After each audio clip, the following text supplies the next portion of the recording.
Welcome to our Rolemaster Actual play session. Ain't No Place for a Hero is a campaign set in the world of Duyranaki, the continent of men. A gritty, cutthroat world where politics, sorcery, religion, and commerce are all intertwined and reign supreme. Treachery and murder both come cheap, and characters need to be both smart and ruthless to survive. We hope you enjoy our story, and, as always, may the dice roll in your favor.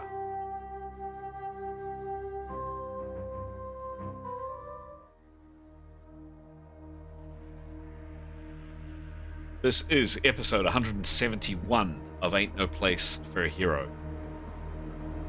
The party have decided to seek answers from the dead city of Tarak Nev, and now find themselves exploring its shattered, terrible remains.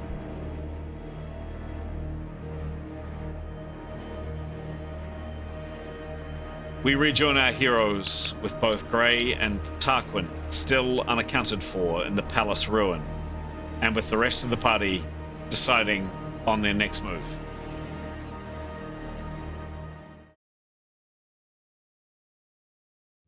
Hello, I'm Chris, alternatively known on this channel and in this game as GM Chance. And, as the words say up on the screen in front of you and me, welcome to our story.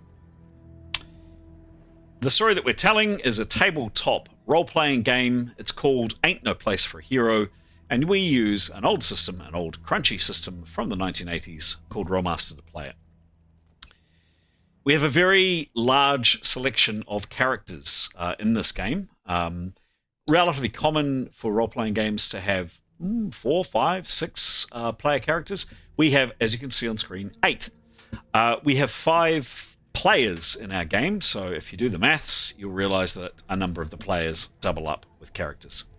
We're going to do a very quick, we're going to jump to a recording in a second or so that we recorded a few months back when we got together in person.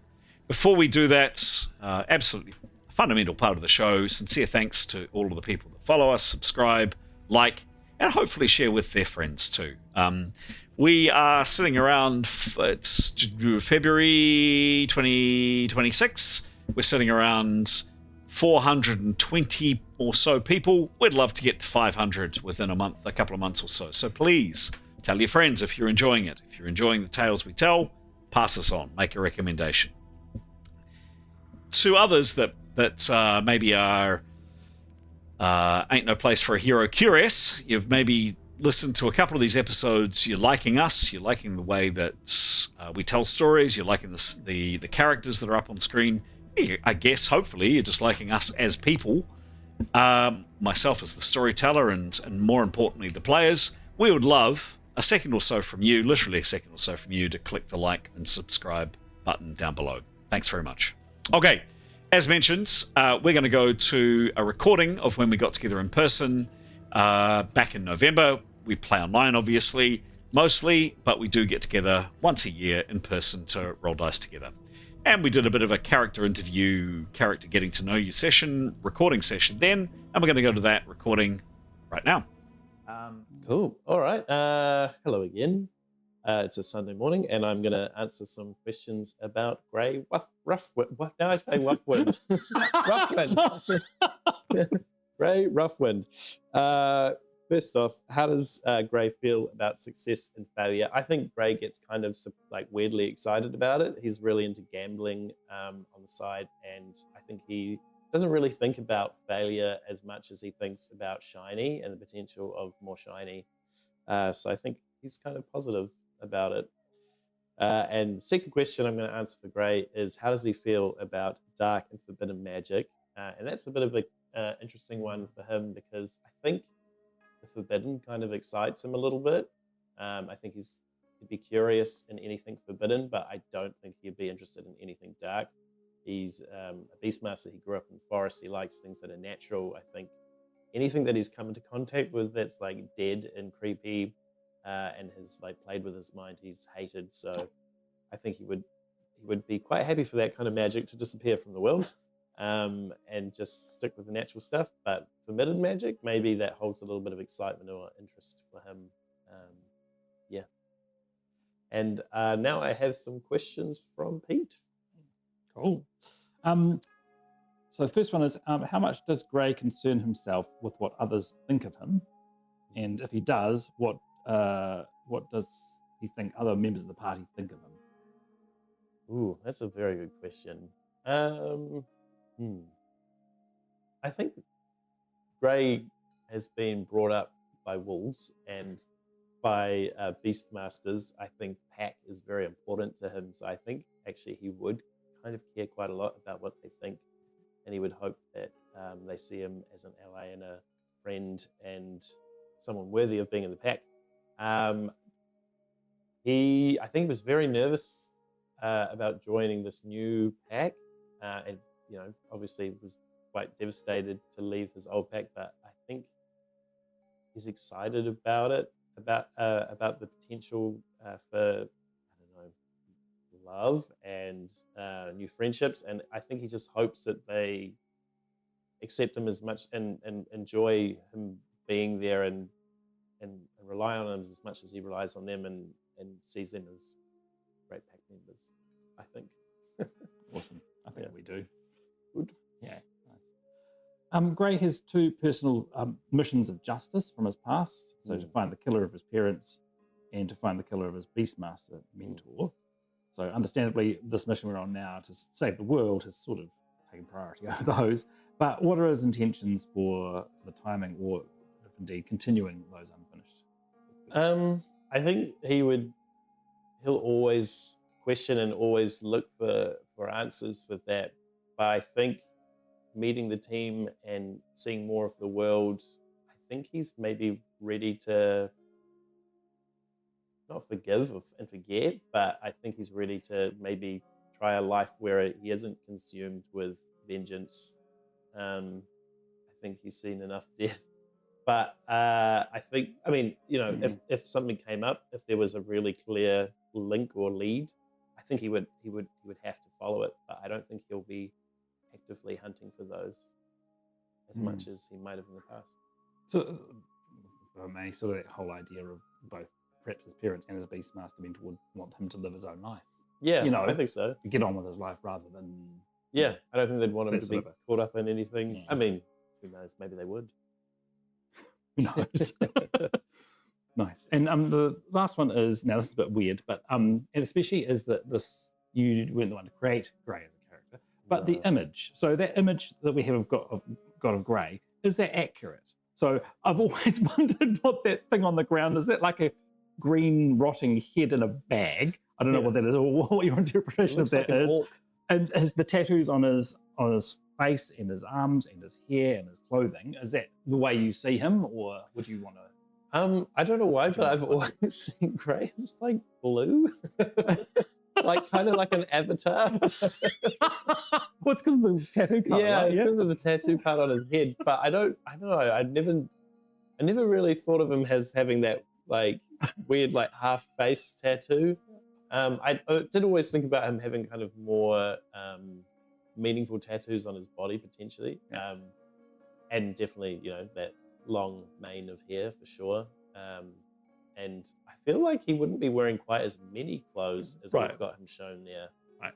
He really is a sort of bit of a loincloth. Definitely the fluffy boots he would keep for sure. It's just a quick, he sees how most other people are dressing. He's fine just with his bare chest and loincloth. That's just who he is, and that's people. I think Grey would be happy not wearing much of anything. He's a naturalist. He'd like to be in the bush. That's how he was raised, right? That's how he was raised. Awesome. Yeah. And any thoughts on that bag? Green. I think that might have just been some loot that he had discovered. I don't know. I think potentially there's a nice gold tooth in there that he'd like to unscrew, but I don't think he really would like to be carrying around a dead head. I think he's got a strong sense of smell. Probably would be great. Yeah, it's just always made me wonder. Yeah. Awesome. Right. Thank you. The end. Hope you enjoyed that. We always enjoy getting together and having a bit of a laugh. There's definitely benefits to playing online, but this was always meant to be a social game played between people who enjoy each other's company in person. So there ain't much better than getting together and rolling dice together. Okay, so you would have picked up from that recording, if you're not familiar with our show, that we do a bit of character development and a bit of character kind of understanding. Well, we actually take it a step further most episodes, and we're going to in a second, where we ask the players to answer some questions live about their character. I send out some questions earlier in the week. On a Monday, we play on a Wednesday, as we are this evening. And this is an opportunity for the players of the character to think a little bit about the questions offered and to come up with some interesting answers. Tonight, we're starting with Pete. Pete, take it away. Thank you. Kia ora, my name is Pete, and I'm playing two characters tonight. First of which is Leif. Question to answer by Leif is, excuse me, what omen convinced you unseen forces shape the world? Now, it's quite an obvious one. I think we've mentioned it a good number of times. And it was an event that happened before we started doing recordings, but it was something that happened to the Hero Party we've changed members a few times, but to some of the core members of the Hero Party, the original members of the Hero Party up north, we were travelling along a road, and suddenly these portals into other dimensions appeared, and angels and demons, or divine, heavenly and hellish beings, jumped out and proceeded to attack our party very effectively, and we really offered basically no resistance. Then more portals opened, and other beings of the same sort of ilk jumped out and defended our party. Yeah, I think that's a pretty ominous event that made Leif go, okay, so yeah, I mean, this world does have multiple gods, multiple temples, and things like that. And I suppose there's stuff that goes on. There is magic, but that was the time when I think Leif went, okay, there really are more divine and more hellish forces that really are taking an interest. And we've since found out more and more about the reasons for that attack, to do with the old gods and sort of upstart gods, and a battle in heaven, basically. My other character is Mithan, and I'd like to answer the question, what place taught you your home is not the centre of the world? Well, her home taught her that because she hates it. And it's a bit of a backwater and shit, if I can say that.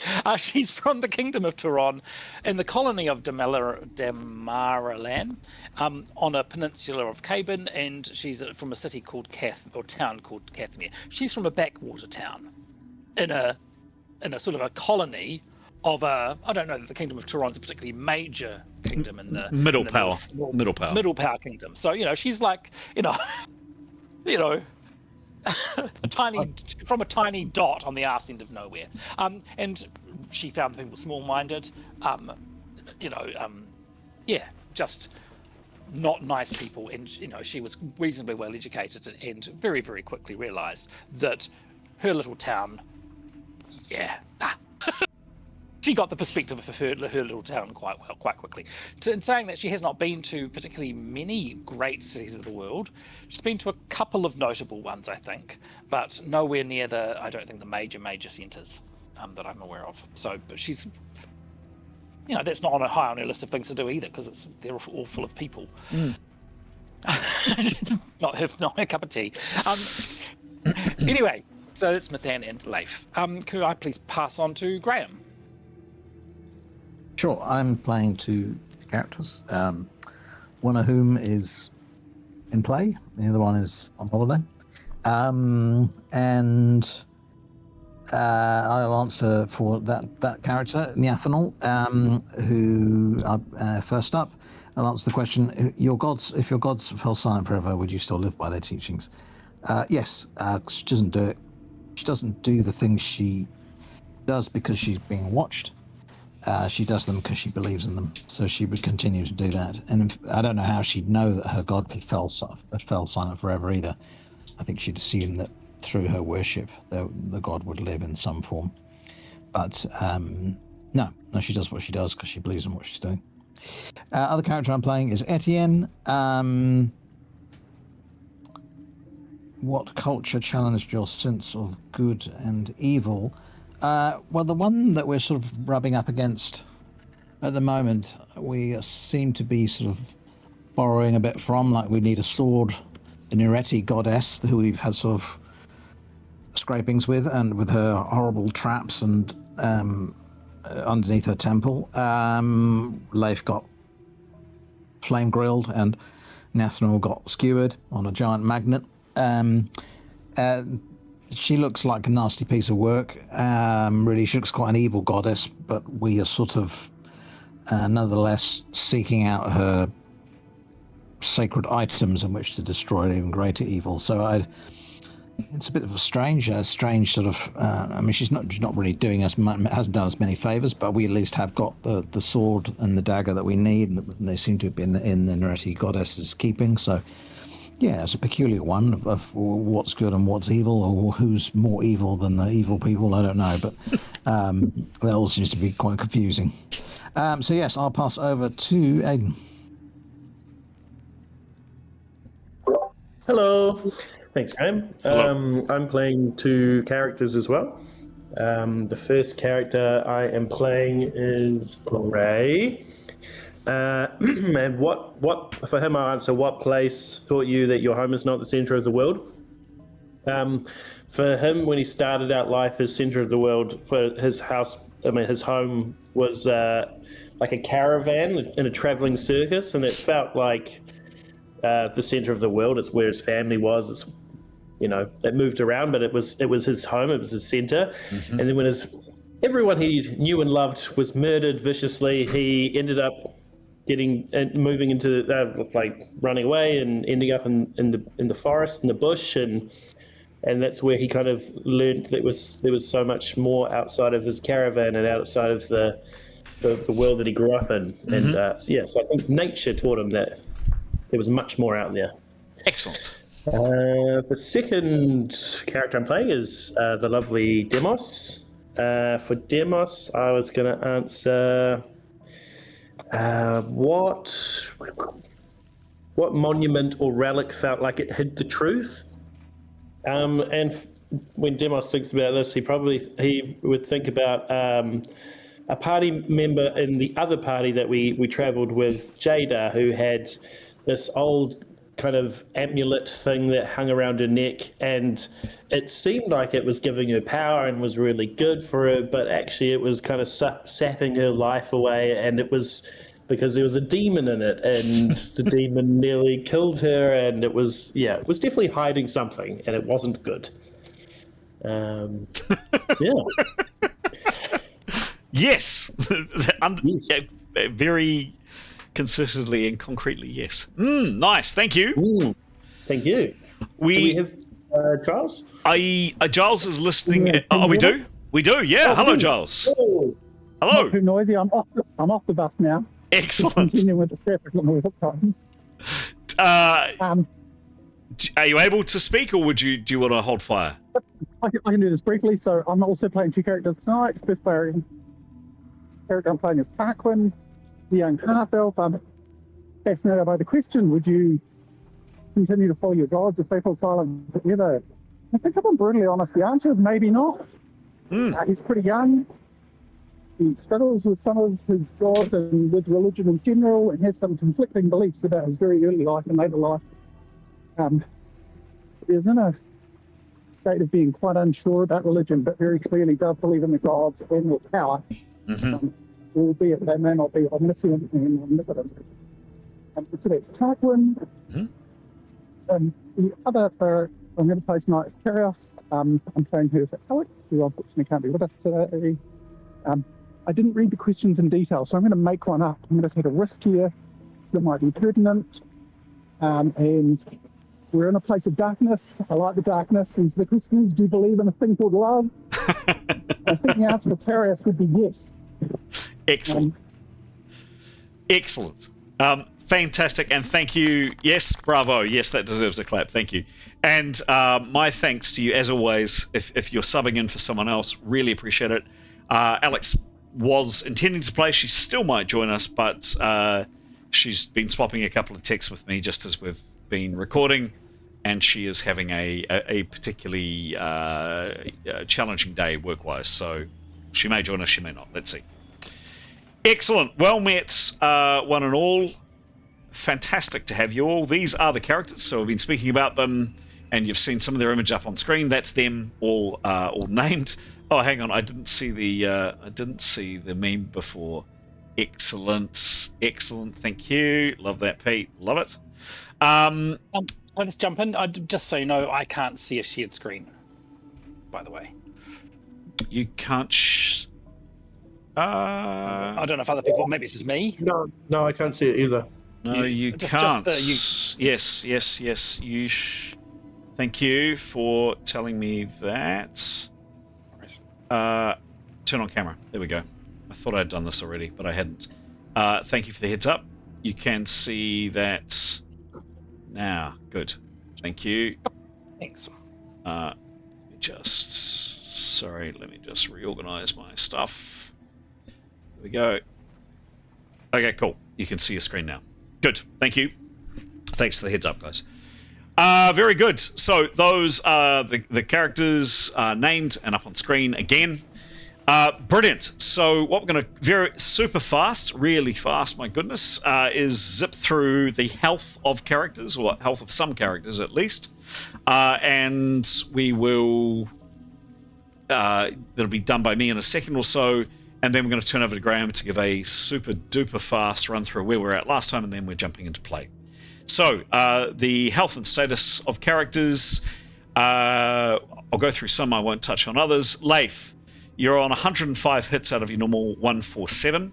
You are unfortunately at negative 50 to everything you do. You're feeling really awful and quite cold and to the touch, and just generally out of sorts. Keros is not a lot better. Keros is on 41 hits out of her normal 41. She is also at negative 50 due to a very recent in game time, a matter of maybe 15-20 minutes ago, perhaps that, maybe a little bit less, maybe a little bit more. She got badly scratched on the leg. Scratched is probably a mild description. She got badly injured from a creature, a screeching shade. It's probably a good description. And she has negative 50. Keros is also impaired because, for listeners and viewers that don't know, Keros was actually rescued from death. She was revived by her companions, but there was a cost. There was a terrible cost that she paid.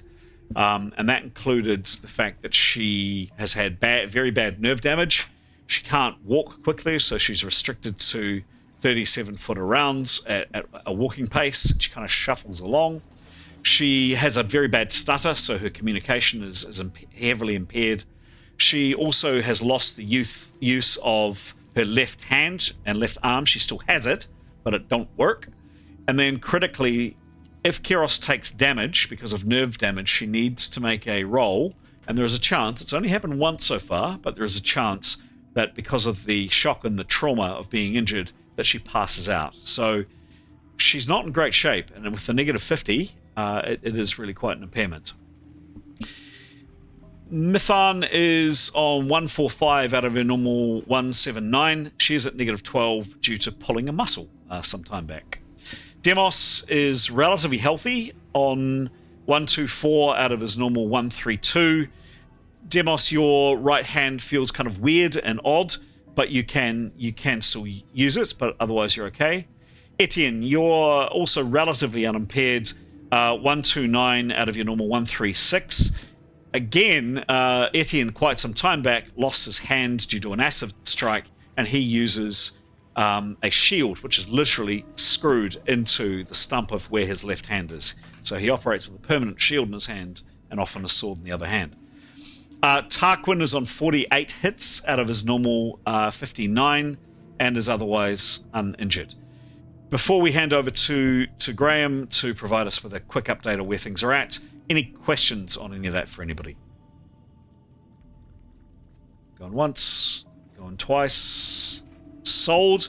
Graham, please. The floor is yours, and we'll switch on a screen with a map in a second. Go.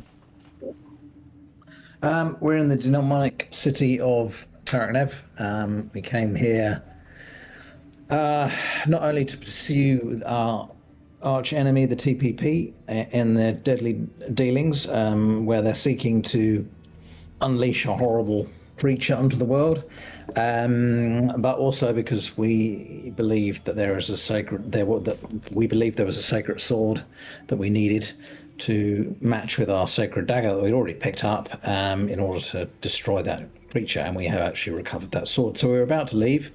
However, we ran across our foe, and who had taken refuge in an old palace, and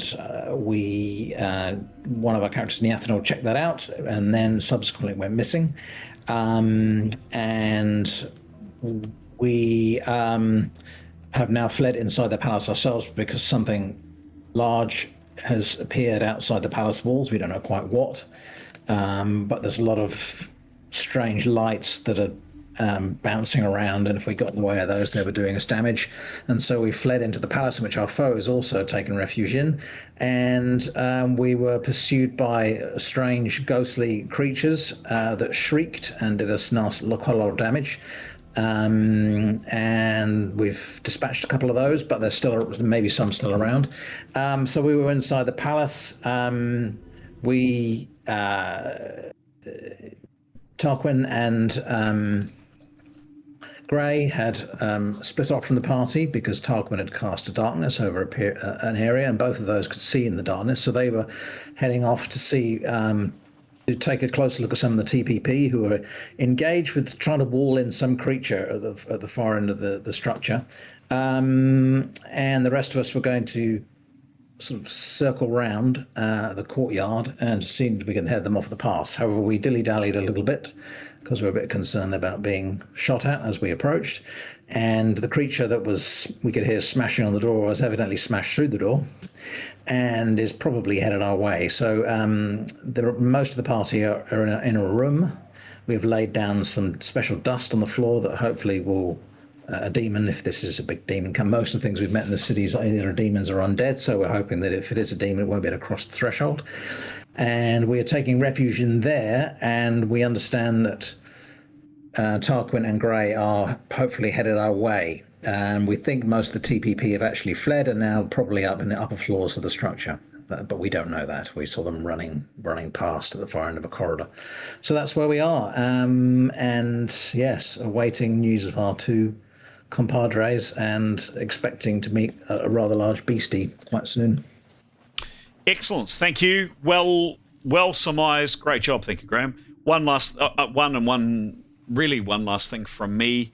The last thing was Mython had picked up one of these shrieking shades, same perhaps similar type to what /Keros had picked up one of these things incoming very rapidly towards the room that you're taking shelter in last session. They're very hard to see, and she had seen it. She pointed out in the direction, and Etienne cast a spell, and the creature disappeared. Etienne couldn't see it, but he was told that it's now gone. So that's probably about the only other thing for me to add, other than just simply saying we took our conversation with Tarquin and Grey, the two characters that could see in the dark, and hit it off, and viewers will be able to see this massive sphere of darkness which has encompassed quite a sizable portion of this ruined palace. Those two characters were last seen somewhere in that darkness. So that's pretty much it. Any questions, comments, anything we need to clarify before we start again? Pete. Just that I think that just a heads up that Mithan also mentioned when she saw the red eyes that she heard footsteps and large footsteps somewhere in the courtyard, I believe. Yes, she certainly heard something big moving over here, and then she a little bit later than that she heard some running feet over here, and then some running feet kind of down here too. Fast, very fast running feet. Thank you. Great. Okay, if we're all ready, let's start the game.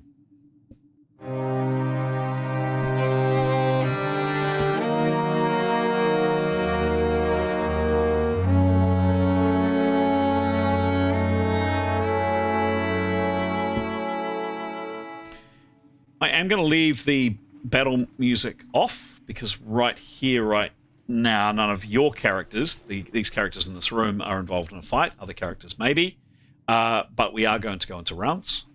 So rolling initiative, I don't think there are any changes to initiative, are there? It's going once, going twice, no changes. We are off. Okay.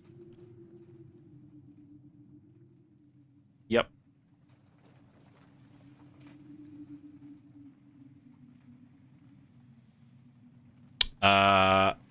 Leif, you're the first person to act. I think, I don't know if he got up at the end of last term, but he had just fallen, hadn't he?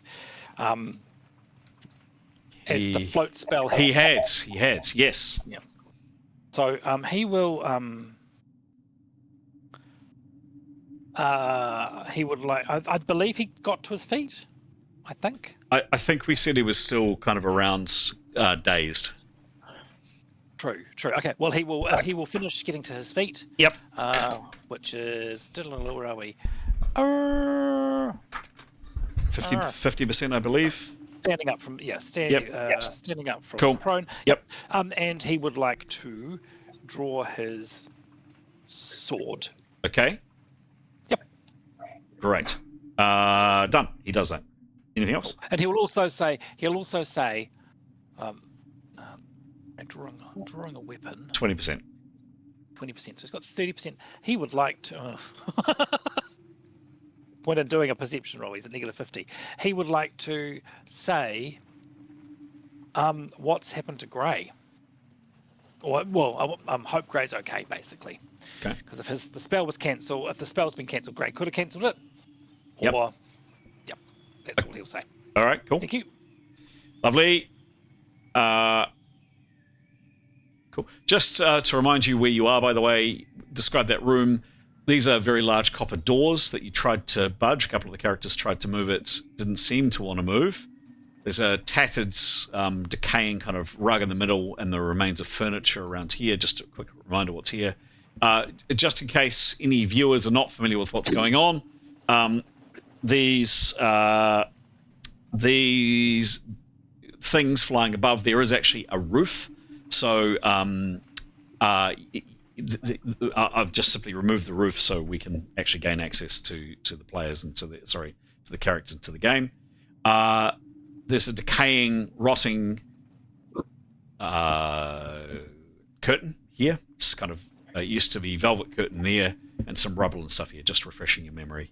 I'm just going to quickly head out to the kitchen and grab a plaster. The next person I'm going to hear from is Actually, maybe I'm not. Is Tarquin. Tarquin, what are your... Well, no, you've told me what your actions are. I'm here. So how far can he run in... Good to see you, Giles. How far can he... Your maximum is 5. He is definitely... He was at 4 last time. He runs 350. 350. Okay. So I just want to read your description of what you wrote. Just give me 1 second. I can just do it. No, Chris, it's fine. no, hang on. I just want to read something.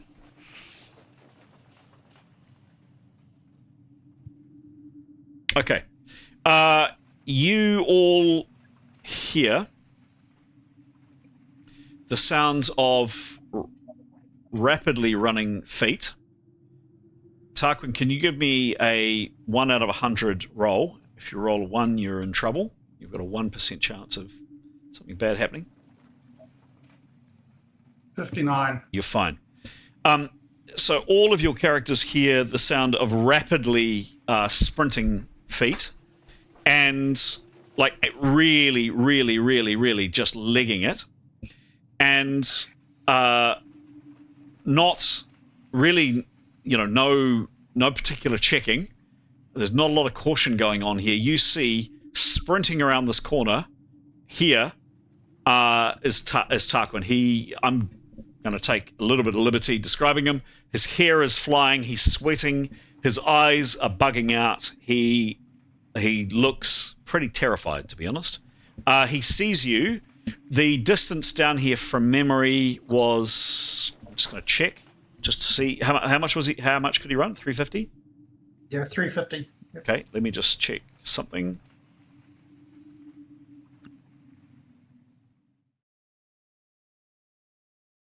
Okay.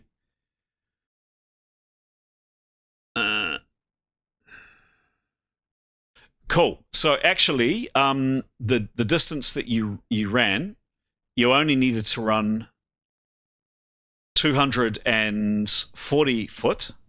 So you have 100 foot of action, whatever that is. So whatever percent that is, I would say that's enough time for you to call it. We can work out the percentages, we're not going to. Call it 25%. So you can speak, or you're puffing, but Tarquin, the mic's yours and the floor's yours. So you see your companions, by the way.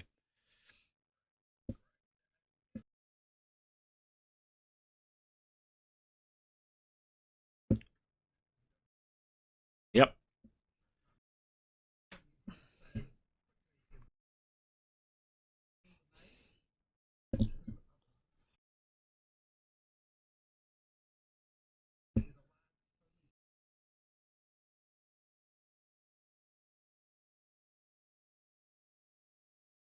Attack. It's harmed or killed Grey. I think we need to go kill it. There's a shrieker out there too. Probably I'd give you a little bit more to potentially answer some questions. Does anybody... I'll go to this. Does anybody do anything this round? Is anybody casting a spell? Is anybody preparing anything? Is anybody doing anything? Or are you wanting to speak for this round? Okay, who's doing what, please? Oh, Etienne would like to move back. Yep. We'd like to move quite without a specific distance from the doorway there. And I believe it's 45 feet. Okay. Is the kind of distance he's looking to get from the... It's 20. From there. Yep. And once he's away, once he's 45 feet from the doorway, or at least so certainly not more than 45 feet from the doorway, he will start to prepare. Okay. And he said, "I'm going to try and cast a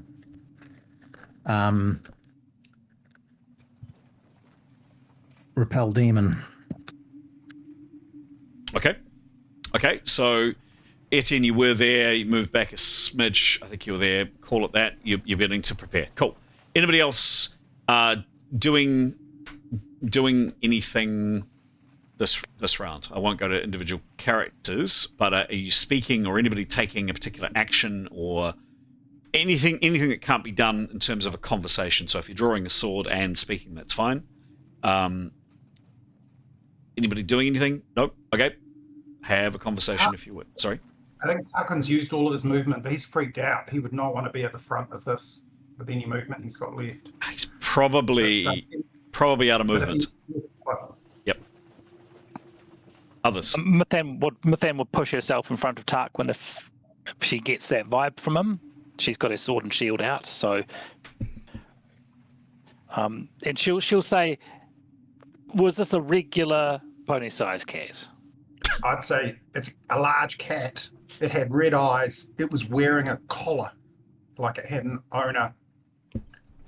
It at least could move and attack as we were trying to flee. Grey was supposed to be behind me, and he's not. I think he's either crippled or the cat's got him. We need to go get him, like now. Oh, and I cast Confusion, which didn't make any difference at all. And it can see in the dark. It could see us. But then will say, do you think it's undead or demonic? Yes, it's got red glowing eyes. Which? Demonic. Probably, yeah. I think, yeah. It didn't look like, it wasn't sort of falling to pieces like an undead creature. It looked more like a demon, I think. Where is Grey? Where was Grey last time you saw him? If we've got to go and get him. Grey was behind me on the other side of the courtyard in the corridor. And if possible, Mathan would like to do a perception roll. She's listening for big footsteps. Okay, give me a roll, please.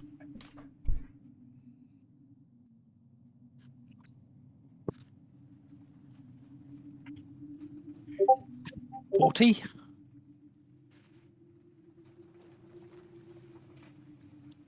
40. Negative.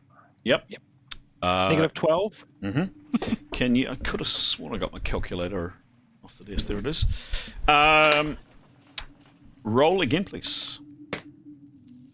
Could be up, could be down.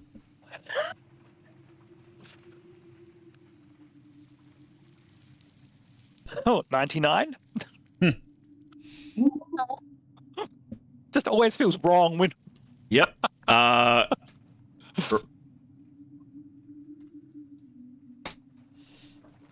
Roll again, please. We're going to be in a team. No. 57.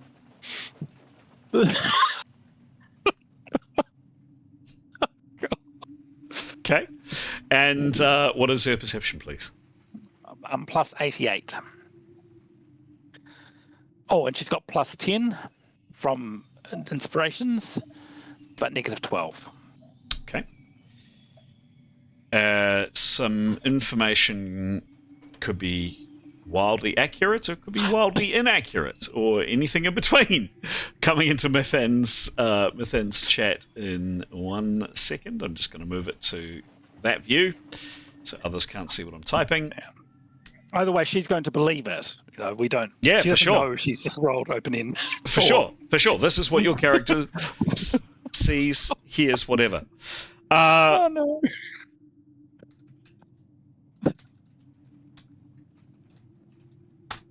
Cool, with you now. Thank you. I can see it. Choice of sharing or not sharing, whatever you prefer.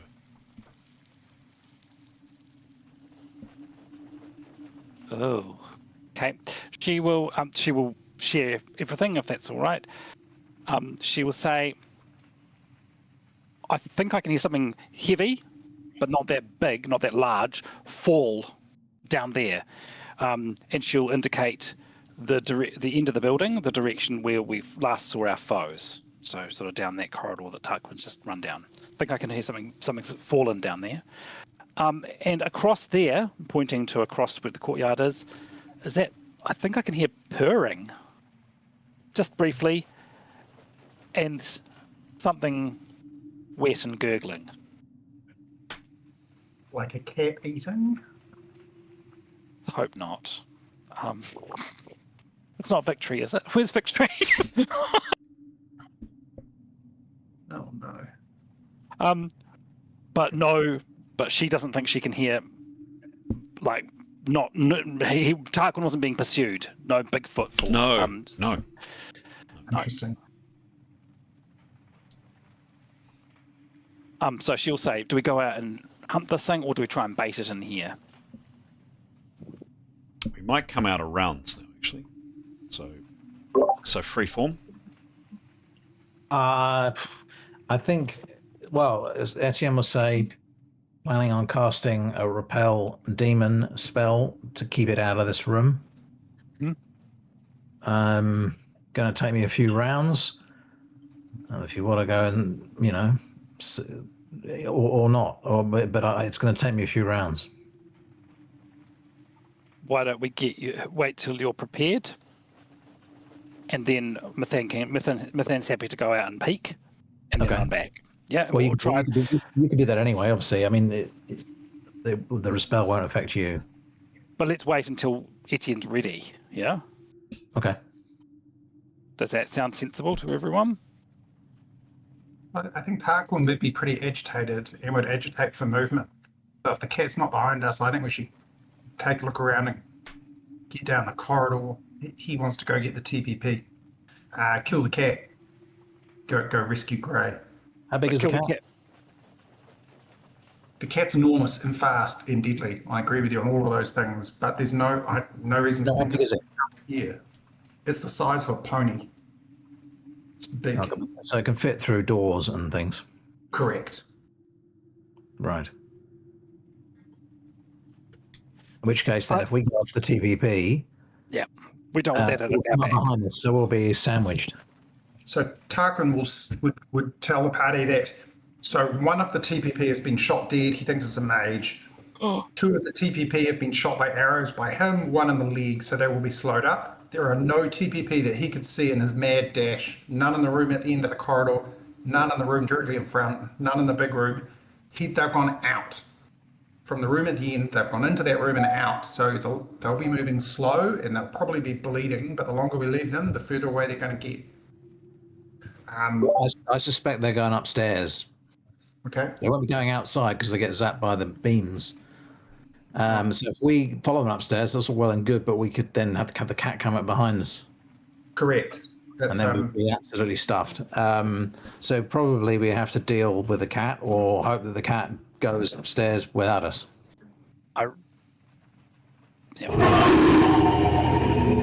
You all That's not fair. hear that. It's close. It's close. Anyway, it's just preparing. Yeah, Curious would be fully prepared too. And I both think both fully prepared. In that case, he'll cast. Okay, cool. Can you see what you're casting against? Do people want to make any changes to where they're standing? For example, you said you wanted to move back, Tarquin. You've certainly got time to do so. He's going to hide. Okay, where? Probably behind Etienne. Okay, cool, done. What do you know? He's a chicken. Curious would probably go down into the corner beside Etienne so she can cast up the corridor. No, other way. Yeah, so she obviously doesn't want to be hit, but she wants a maximum view. So as soon as she sees Meow, if this thing comes to Stretchin or a Shrieker, she can cast. Okay. Others? Leif? Demos? Mithan? I mean, it looks like Mithan's going to have to be the person in front, perhaps, so she'll move to the centre with her sword and shield out. A little bit back from the doorway. Okay. Yeah. Demos will go beside her as well. He wants to stick this thing. Okay. Yep. Which side? Demos, do you have a preference? Left. Done. And Leif? Leif would like to have been preparing, and he want to cast Fly on himself. Okay. He's got time to do that? Yep. Yep, and he will move to the right side of the doorway and back a bit so that if it does come in, he can get a flank on it. Okay. Darius wants to make sure she's got a direct line into the corridor, so she doesn't want to hit Mithan. This is bad when you fire an ice bolt or shock bolt or something, isn't it? So you Bad. So you tell me where you want to place? So move Curious first. So there's a line of attack on the assumption this thing comes down the corridor and probably so if it comes straight down, Curious can see that too. So Yeah. nice. That'll do. Nice. And now, yeah. And I think she'll just need to yell at you guys to move if she's going to fire. Okay. Thank you. Okay. Just to So check. Leif would be against the wall. Okay. Yep. Yeah, and a bit back so that he can move in. So he doesn't want to be, Yep. a bit. Yep. That's great, thank you. Just to check distances, because I know that was important to Etienne. He is standing. That's 42 foot away. Okay. Cool. Yep. And Tark will be prepared as well, just so you know. Okay. So this has all taken, about a minute or so to both have these conversations in a whisper, and then kind of forming up. Leif, you wanted to cast a spell? Yes, please. Give me a roll. So he's fully prepared. He will shout and gesticulate. Wow. Okay. I guess, we are wanting this cat to come, so if he's shouting, Okay. is that, I'm right? Well, as long as it casts a spell, yeah. Yep. And yep. So cool. That's 33. 33 plus 20 for prep plus shouting and circulation is 15. 68 minus 50 plus 10. Would your inspiration still be working? He didn't get it because he didn't get it. He was didn't. unconscious, He didn't. but he does have base spells. Okay. Even with the 18, 10. however, he was clear. So you're good. Thank you. He's now got fly on him at 75 foot per round for 10 minutes per level. Cool. That's done. Etienne or anybody else, did they want to cast a spell? But you've now shouted, Leif, by the way. Yeah. Essentially, what Carios wants to do is cast at this pony as soon as it appears, being careful not to hit one of her colleagues. So right here, right now, it depends where it is, but right here, right now, she has a clear shot. I mean, if Demos takes like a step to... Demos takes like a step to his left, he's going to be in Kiros's line of fire. But right here, right now, she does have a clear line through there. But if it came this way, for example, she would need to either move or shoot either Demos or Mithan. But right here, right now, she's got a clear shot all the way through. Okay, I think she'd suggest to Demos he move to the other side of Mithan. Yep. Okay. He will. Okay, done. Any other prep? I think Etienne wanted to cast a spell.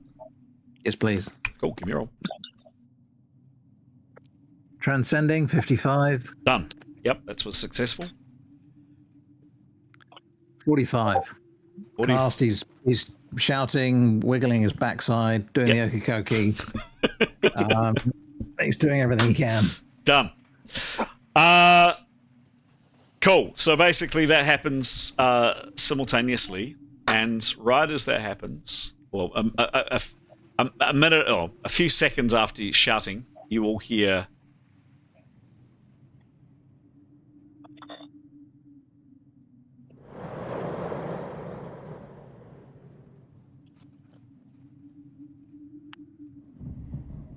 Should I read the spell? Yep. For as long as the caster concentrates, type 1, 2, and 3 demons that are in the area of effect may not leave, and type 1, 2, and 3 demons that are outside the area of effect may not enter. Got it. And there's demon dust across the door, preventing demons. Double protection. Cool. Let's hope it's a demon. Yep. After hearing that, you hear,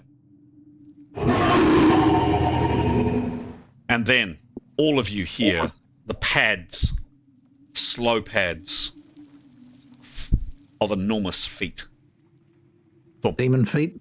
Thump. Thump. Thump.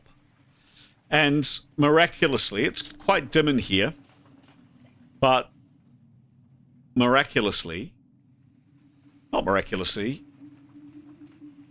really actually thinking about it, miraculously the lantern is still lit and glowing. You can see it there. And it is illuminating this area here. And padding around this corner, and I suspect people will want to know range, which I can give you. Padding around this corner, out of the darkness, you all see, courtesy of the lantern, it's currently at 210 feet. Thereabouts. You will see the following.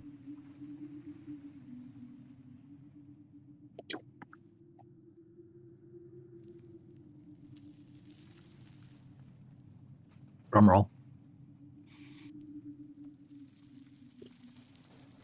Ah. I call that a tiger. Description.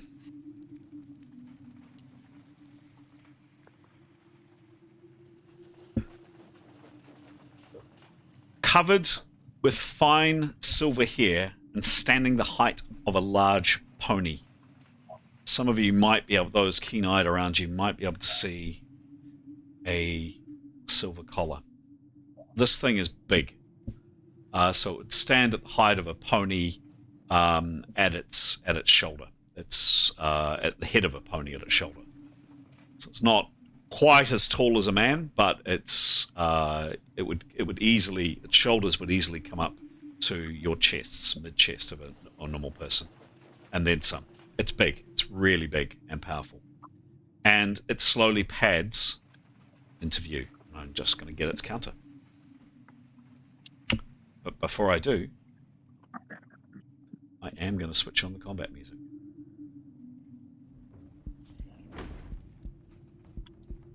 Game on.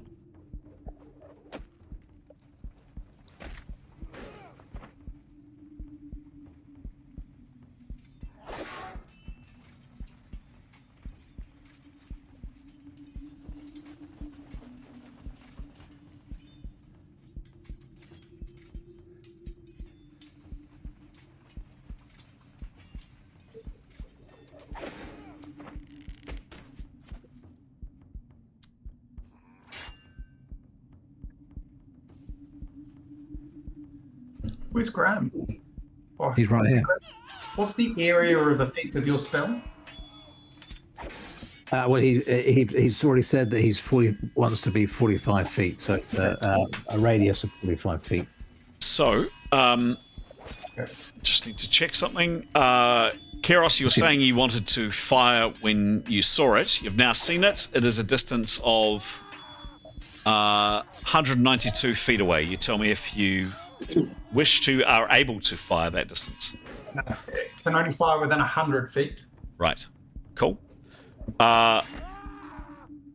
We are going into rounds. I will give anybody that has a prepared spell, or as we usually do, a prepared spell or a prepared bow, a bonus to their initiative, which would include Keros. Anybody else other than Keros changing their initiative? Demos just wants to do 100% parry. Okay, great. Yeah, any parries I need to be aware of? Yeah, Mythan is doing 100% parry, and she's intending to split it. Okay.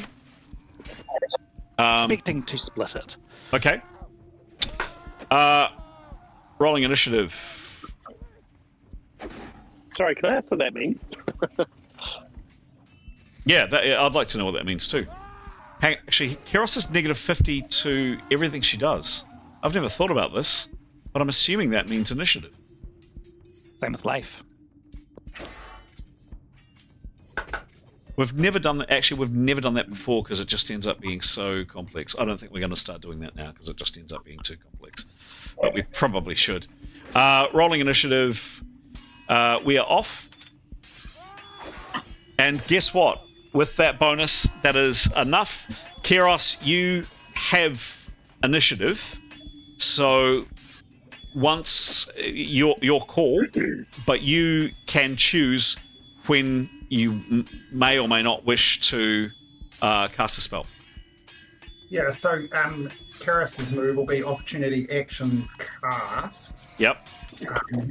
And because I don't normally play this character, if someone could just help me out, I do not know whether a level 2 shock bolt or a level 6 ice bolt is more deadly. Ice bolt's definitely better, right? Definitely. What's Yeah. the difference in your skill with them? I beg your pardon? What's the difference in your skill with them? Yeah, so actually not that much. Yeah. So that's a good question. Hang on a second. But definitely ice bolt. Yeah.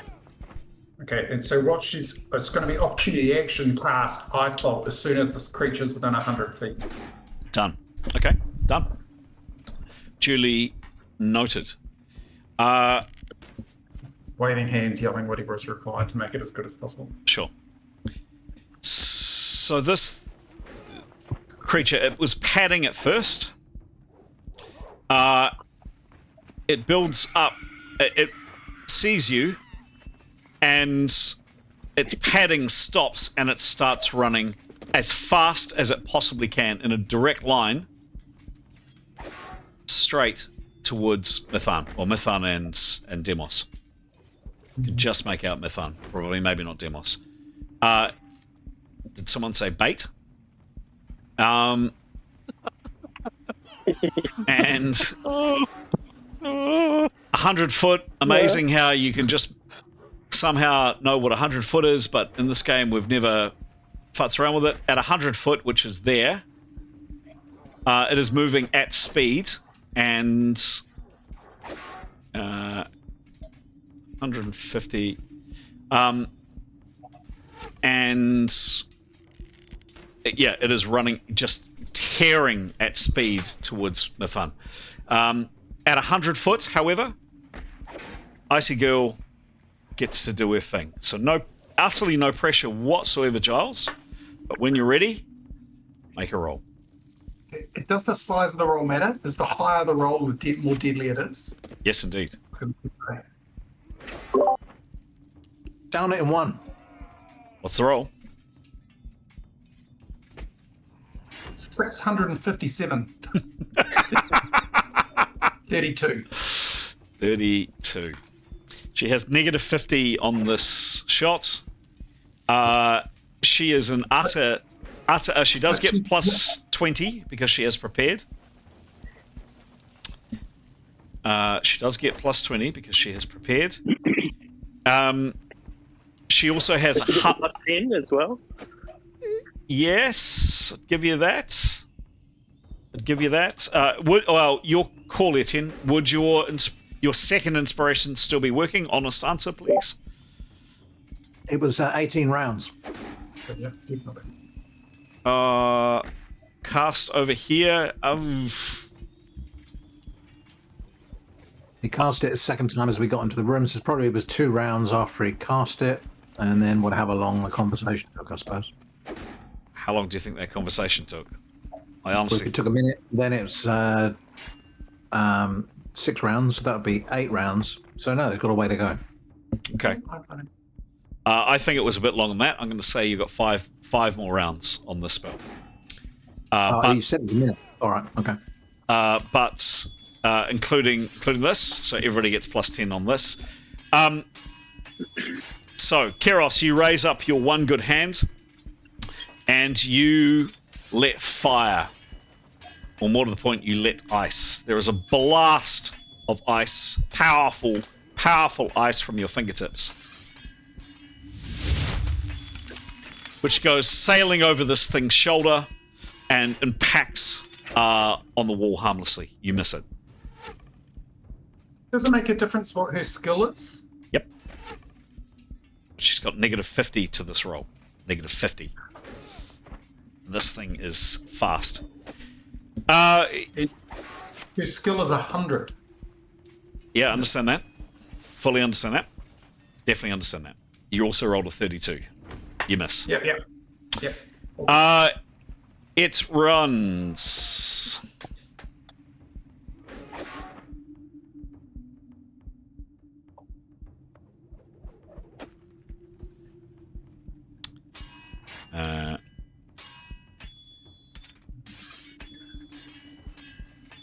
Oops.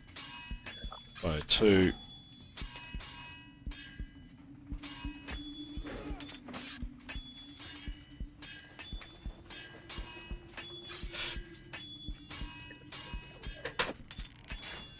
It is insanely fast, and comes charging into the space. And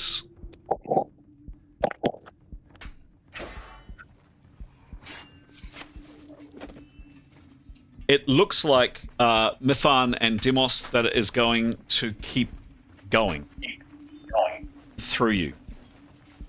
Hang on. We don't actually have adequate charging rules. No. No, actually. Rushes up in front of you, and with one swipe at Mithun, and then second swipe at Demos. 2 paws. First swipe. And remember, it's run some 190 foot.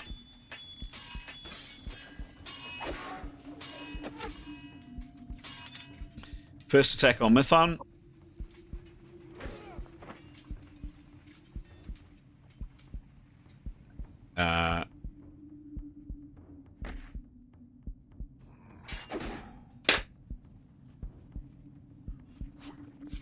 I just need to do some calculations. Hang on. 10.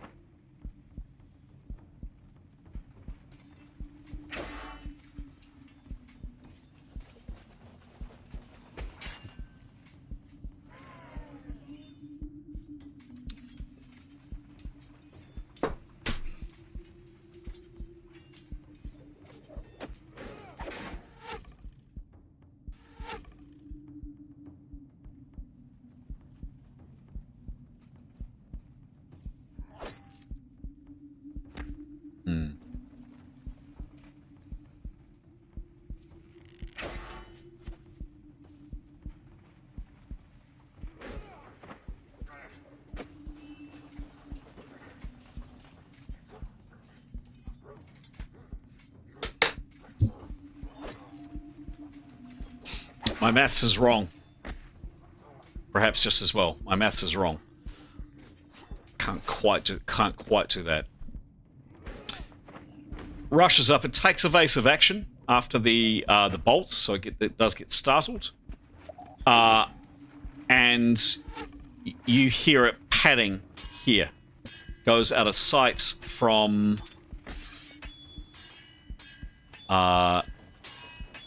all of you. It's rushed up to the side around the door. That's its action.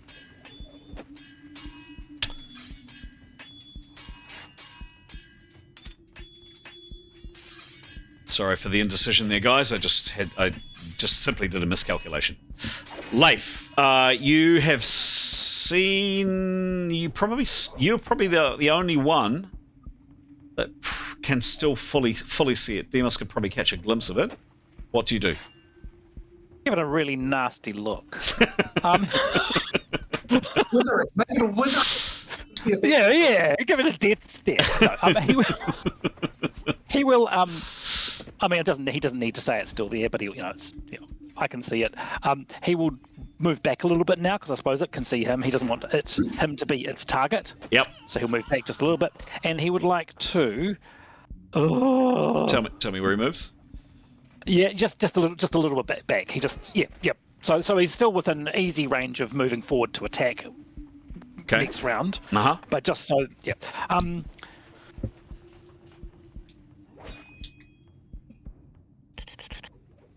Yeah, he will have another guy. He will do an instantaneous spell, which is Combat 2. Okay, good luck. So he's gonna shout and wave his hands. You roll. Oh yeah, I'm gonna roll a 49. 49 plus 15 minus 50 plus base spells. That spell goes off. Okay, cool. So he's now got his combat plus 10 to, and I'll remember, plus 10 to CB, plus 10 to attack for the next 10 rounds. Excellent. Thank you. Please keep reminding me. Done. Yep. So he moved back a little bit. He cast that spell that's essentially 80% movement, 80% action left. Does he do anything else other than giving it a nasty look? And he'll just sort of say, I can see it. It's still there. Cool. Oh, shit. Okay.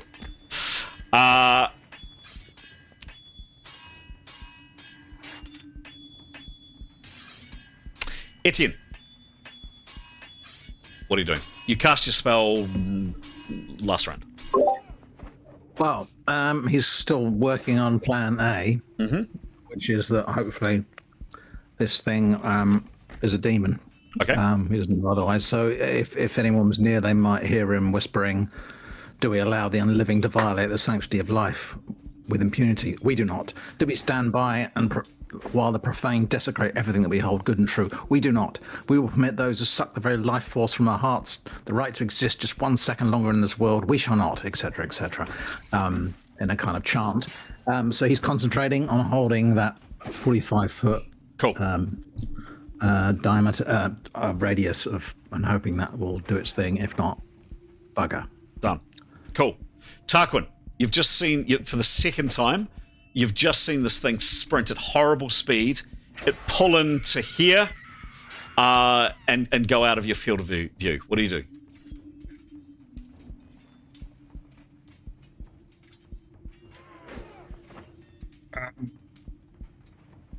he's going to take 4 very slow steps. He's going to move backwards, but he's going to keep his concentration so he can cast if he needs to. There. Yeah, he wants to be the last cab off the rank. Okay. Okay, done. Let's just see nasty rays and things. Read this pussycat. I should roll for it this round. There's the 71. That's fine. The next to act is Mython. Mython, you've just seen exactly that. It kind of paused in its run. It kind of realized it was just a little bit out of steam to do whatever it wanted to do, and it's pulled into one side. You reckon probably the next 20 seconds are going to be unpleasant? What do you do? You're on mute, Pete. Sorry, thank you. No, she'll just do this. She'll just hold. Cool.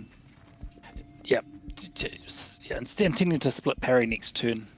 Okay, and you described what split parry was. I asked you and then promptly didn't listen. Can you tell me, please? So, and I've put a description in our little chat, but she's assuming it can make 2 attacks because these animals seem to be able to. So she's got her 100% of her OB, and she's going, I'm going to use 45%, and I think she's got to spend 10% of her action to use split parry, correct?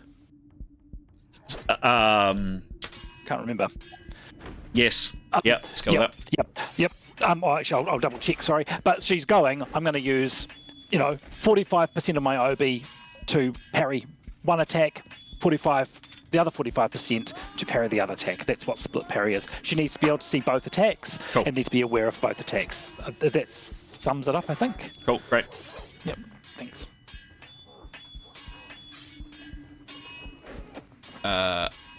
Demos, last to act.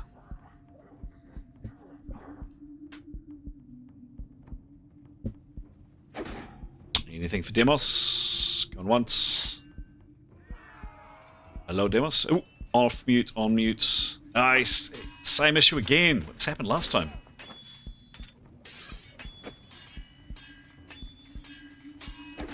I think your microphone issues are contagious, Graham.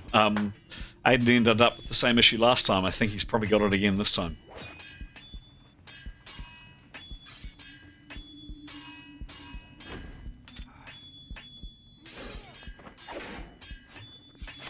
Hello? Maybe type Aiden? Any action, I guess, for Grey other than holding his...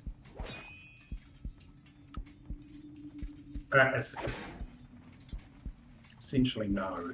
Does he You say see he wants to do 100% parry, but there's nothing to parry. The cat's moved. Yeah, got it. Okay. I thought you said he wants to go home. Okay. We will... No, he said that Demos is going to log off and log on again. Done. Okay. I think we all want to log off and log on. Yes. That is the end of the rounds. We are moving into the next rounds. We're rolling initiative. I'm removing the plus 50 to Keros for initiative.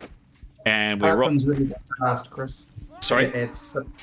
Tarquin's ready to cast. It adds 6 to his initiative. Adds 6. Sure. Thank you. Rolling initiative. We're off. This thing with horrible speed, and I mean it's fast, really fast, leaps around the corner. And with the first swipe, savages, or attempts to savage Mython.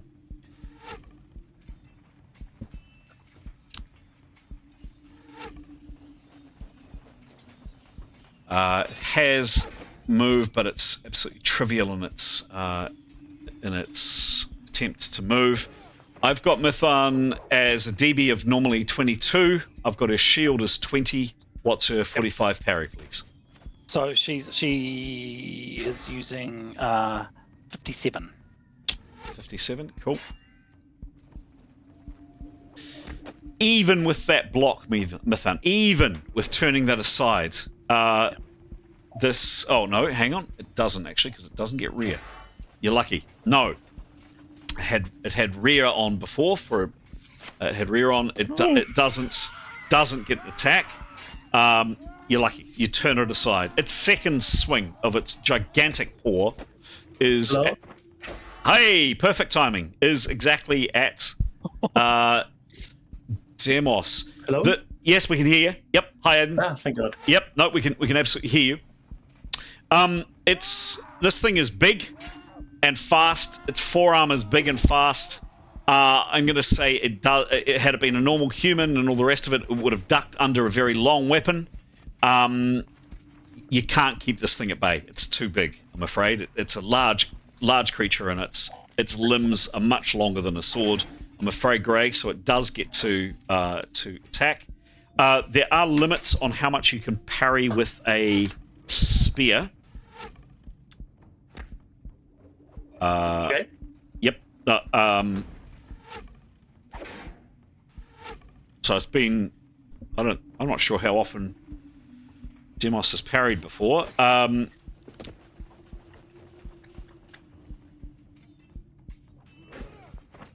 he attack it? Yeah. Yep.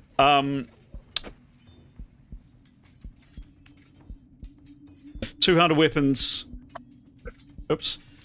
Two-handed weapons and polearms are more cumbersome than one-handed weapons and less useful for parrying.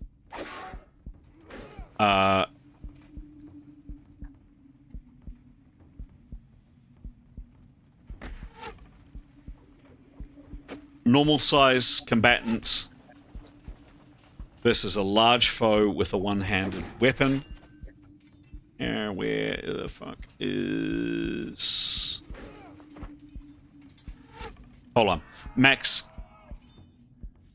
half parry. Okay. Just so yeah, so we know, this is the rules we've been using for forever. So yes, half parry for Demos. Okay, cool. And can you do half attack as well? Yes, you can. Good. Give me... Hang on a sec. It's gonna make... Oops.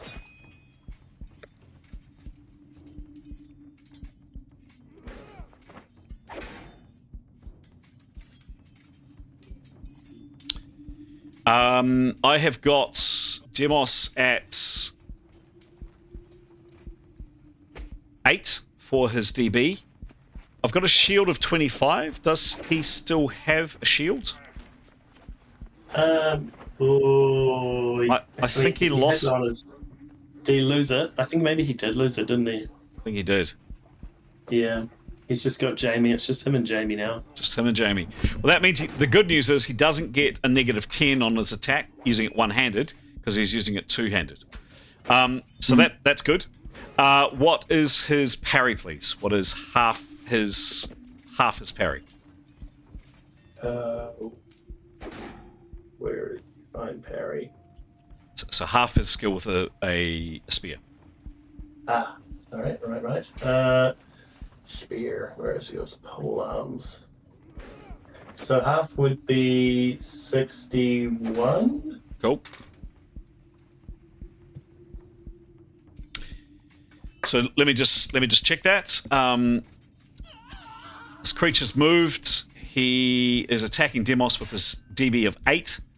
Demos is parrying because he's got a long spear, and the same holds true for two-handed weapons. I think we haven't used this rule because I can't remember Demos parrying, to be honest, much. But they are always there. He's amazing at it. He is amazing at it. 61. Yeah. I am afraid that is, even with that parry, that's 12 and a C puncture. I'm going to roll the C in the open. Okay. Here is the C puncture coming at poor Demos, !R space D100. 23. Pretty mild. Barely a scratch. Barely a scratch. There's a crunch in your... like, it staggers you, Demos. It hurt, and there's a crunch in your left-hand side of your chest. 3 hits. You are stunned next round, which goes into this round. So in other words, you don't act this round. So I'm going to apply the stun this round. One thing to note, I just need to check something in a second, but one thing to critically note, the creature has entered the room. It has run over the dust. There has been no indication. It certainly hasn't been impeded in any other way, I regret to say. I just need to check something. Okay. All right, you're lucky. Wallop. You're stunned this round. Demos. Moving on down. Leif, it is your turn. He'd like to move up and attack, please. Okay. I'd give you a flank on this. Thank you. He is at -50, but he does get +10 for his extra spell thing. Yep, sure. Give me a roll. Oh, it's a 95. It's 95. Cool. Just a second. Excellent.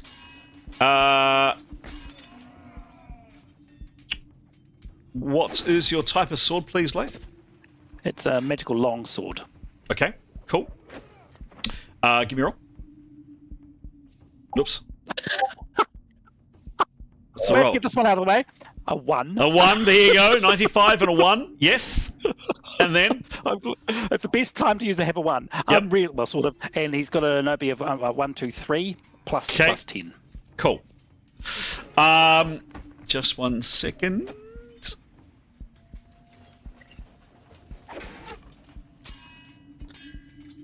Okay. Leif, your blade hits this thing, hits it hard. There's no apparent damage. Oh man! Can he? Can you say my sword's ineffective? Yeah. Magic sword. Magic sword. It is magic. Yep. Gets better. You've got a magical longsword, haven't you? It is magic. Yes, correct. Okay. It's not doesn't bode well. Doesn't so well. Well, what if it's not a demon? Does it look undead? I mean, Don't know. Oops, you Nice. tell me. not really. No. Oh, it's Okay. rotten. But how's it been here for however many centuries? It's on holiday. It's Oh, true. We've gone on holiday by mistake. Well, we've come here on holiday, right? Yeah. That's Leif. That is Leif. You. Yep. Yikes. Tarquin, what are you doing?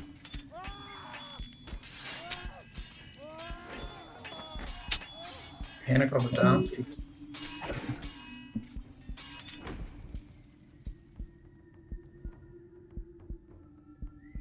does he do?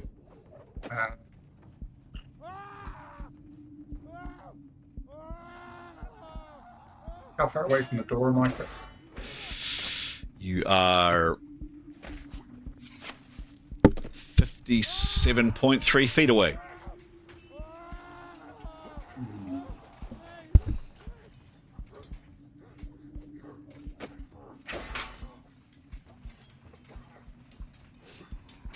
Can you tell me if I throw the daggers I've got on my hands at this creature, what is the risk, potential risk to the colleagues in front of me? High, very high. Definite, in fact, at the moment, because you're staring at Mithan's back, and she's not static as she is there. She's ducking and wielding. Demos is partially in the way, so where you are currently, very high.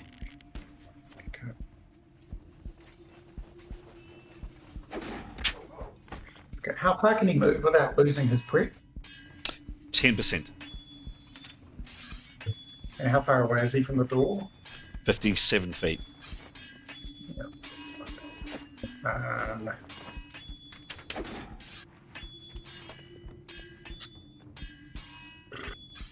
Okay, he's gonna. And if he changes weapons, he loses his prep, right? Or does he not lose his prep? Say again, sorry. If he changes his weapons, does he lose his prep? Yes. Hang on. No. Simultaneous action. No, I'd say you can change your weapons and you continue prepping. Yes. Yeah, you can. Okay. In which case, he'll change his weapons back to his bow. Yep. That's 50% of his action, and he'll use the other 50% of his action as preparing to fire, which I think that just carries on into the next round, doesn't it? Correct. Yep. Just 1 second.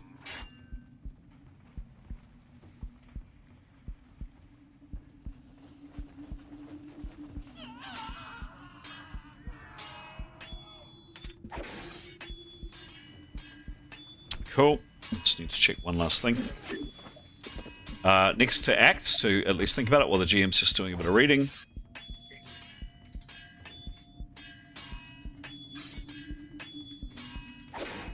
Is Etienne. Have a think, Graham. I just want to check one quick thing.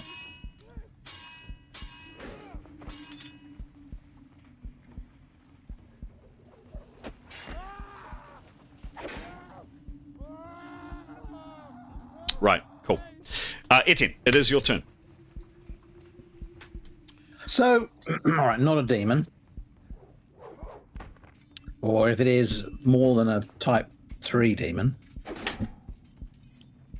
I mean, from his knowledge of fighting quite a lot of undead now, does he think this thing is undead? It doesn't really look like it. You give me an undead lore roll if you like. I don't have undead lore. I've got general knowledge. Okay. Also, he's got life experience, quite a lot of it.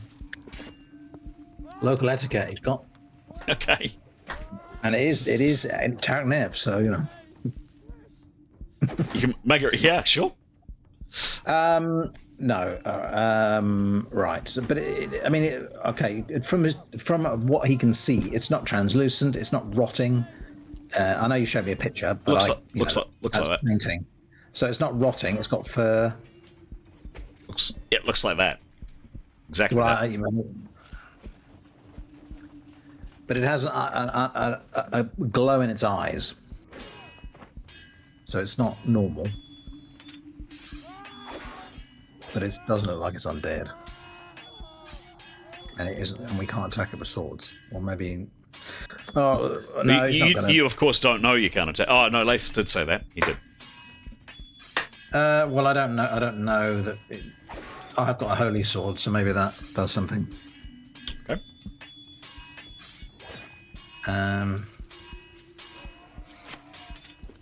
Well, my choice is really to try and turn it if it's undead or fight. I don't think it's undead though. Okay, he'll draw his sword, and where can he get at it? At the moment, the distance between, well, if he's wanting to draw and attack this round, you'll need to tell me his movement abilities. Drawing a weapon is 20 foot, and he is currently 32 feet away from this thing.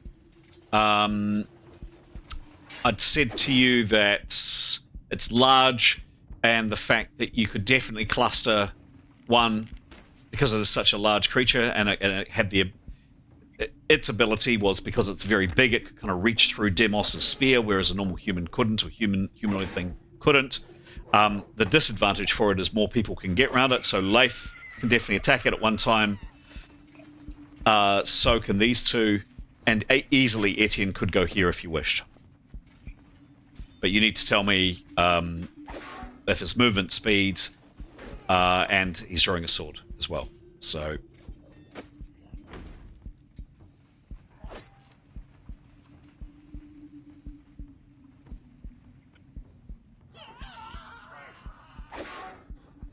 Hello, Graham? Oh no. Graham's phone's on the blink. Just while we're waiting for Graham to come back. Aiden, do you now know what the issue is? Hello? Yep, there you go. He's back. Yeah, it's my old headphones. For some reason, they're just connecting to everything in our house at the moment, like without even us wanting them to. Like, it'll connect to the TV or it'll connect to my computer or everything. They're berserk. It's so annoying. And I have to keep remembering where I put them. At least you know the issue. Graham, you're now back. I don't know if you missed that. You're 32 feet away. Yep, to the left. Great. So you need to tell me, however, what his minus is, because he is 32 foot away, and he's also... So it's a 32 distance, and he's also got to draw his weapon. So what percentage attacking? I mean, he moves at 60 foot, but there's no point attacking now. He'll lose too much, I think. So I guess he'll put himself in the corner so he can try and get a flank on it next time. So where does he move? Well, to the left, but nearer to the door. Yeah. And he'll then opportunity parry, right up against the wall there, and opportunity, because that's half his movement gone, and he's drawing a sword. So the rest of it, opportunity parry, and he'll concentrate on the next attack. Okay, done. Right. Done. Next to act is Keros. Last round you fired an ice bowl. What do you do this round? And just because, can I quickly? I wouldn't normally absolutely. If you're playing someone else's character, open season, and the GM can help as well. Go for it. I think she would prep and move back with her last 10% and have another go when she can. Because she's at minus 50, the other option is to just instantaneously fire, which and just it's minus 50. Can I check this? I've got this right, Chris. Minus 50 plus 10 for inspirations, plus 10 for 5, which means 5 for shouting. Yep. Okay, so she's at minus 35. And right now she would hit Mithan in the back, for sure. Well, okay, she definitely isn't going to get in. Okay, in which case she'll prepare for 90% and move for 10%, trying to give herself the widest angle possible to hit Meow Meow without hitting her colleagues. Okay. Does distance make a difference with the ice bolts? There is a range on ice bolts. Yep. And actually, I think you were lucky. I might have forgotten. I think I did forget. To minus the ice bolt. No. I've got it here if you want. You were lucky. You were really lucky. There is a penalty of between. So, if you are within 0 feet to 10 feet, you get a plus 35 point blank range.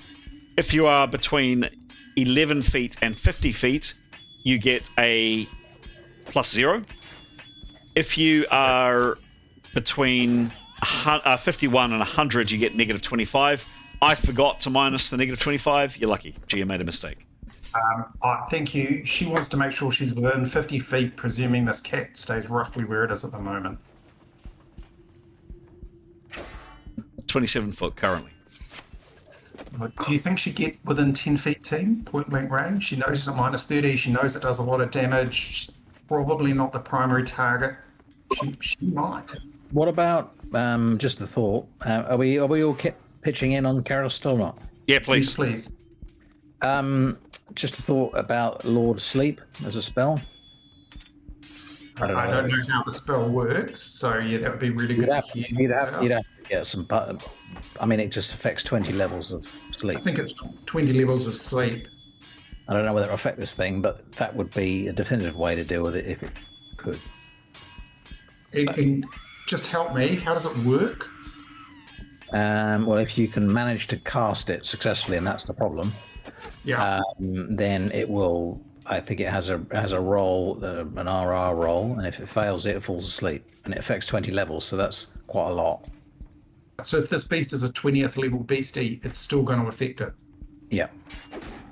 Okay, that's very helpful. So and that doesn't have a rangefinder attached to it, does it?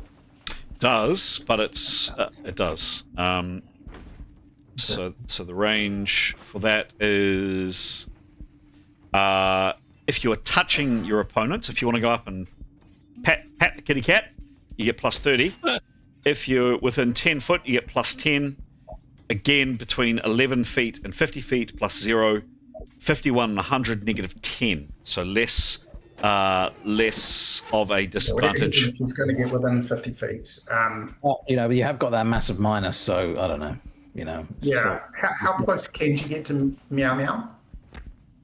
Within. And she's got no. She's going to prep, so 10%, 75, 7.5 feet. She's not going to get within 10 feet. No, actually, she's only got 3 feet movement, so she only kind of got to there, to be honest. Because she moves. Yeah. Except she's got to move in the other direction to give herself a line of fire that avoids the others, Chris. But yeah, okay, so she'll prep. Yep. She's flying. She is flying, correct. So her movement 10% is 7 foot, yeah? Rather than 3, yeah, okay, correct, so she's there. Well, I was just wondering, and I don't know how this would work, if she wanted to get within 10 foot, so casting a spell 75%, could she use 18 feet? So yeah, so she'd have 18 feet of movement, so she could move to within sort of 10 foot of it, 20 foot of it. She can do that next move round. in for 10 foot and move back out for 10 foot, yeah, sort of thing? Yeah. Well, yes, so she can move and cast next round, yep. So she's prepped this round, move this round, next round she can move and cast and move, yep, that's great. Okay, cool. Yep. Next is Mithan. Mithan has used 50% of her action to parry. Can she do an attack? She can, with 50%. With 50%, thank you. Where are we going? Oh, the roll. D100. Oh, 92. 92, it's a very good roll. Now this is Defiler's Bane, just so you know. What it's called. Yep. It's a magical broadsword. It is a magical broadsword. Very magical and powerful. It is very magical, and it is very magical, and it is very powerful. It is all of those. It is all of those things. It's extremely powerful and extremely magical. Let me just check my notes. Yep. I'm grasping at straws. No. Grasp away. It's a good roll. What's 50% of her? She put her shield onto the first parry, so she's actually got more than 50%. Well, she got 77 to her OB. Okay. And she's got plus 10 for inspirations, and she's got negative 12 for the muscles. Very powerful, very magical, highly potent sword comes down on this creature. It seems not to notice it. No. She'll go, my sword's ineffectual. Okay. Next is Demos. Demos, you were stunned this round. Bleeds. What's that, sorry?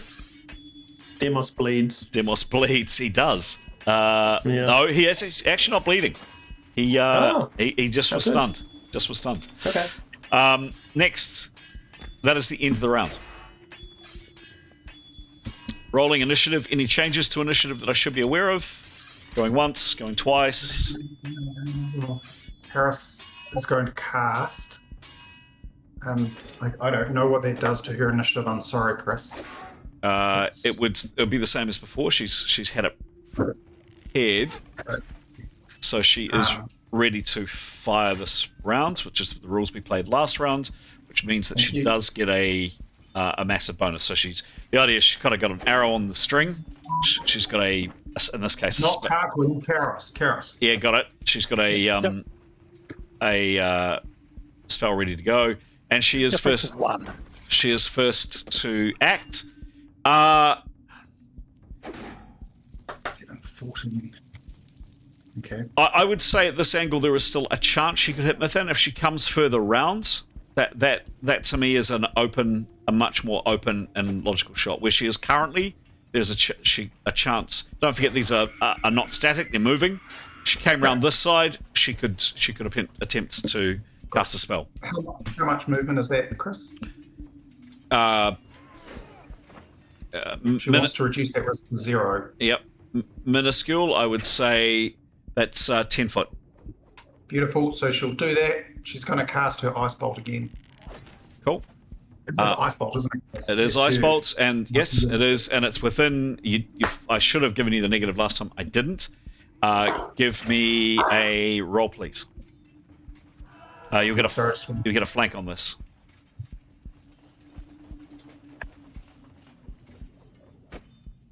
Give me a million. 41. 41. Waving, rah, inspirations. Yep. Coming. And prepared 1 round. Prepared 1 round. So she gets prepared 1 round. Help me, Pete. Plus 15, 10. I think. Yes, for her. I don't remember what for her. Yeah. It would be 15. So that was shouting, which is 5. She can't gesticulate because she doesn't have 2 hands. Plus inspirations for 5 for 15, and something else you just said. Inspirations for 10 as well. Yes, I've got inspirations for 10 and shouting for 5. That's plus 15.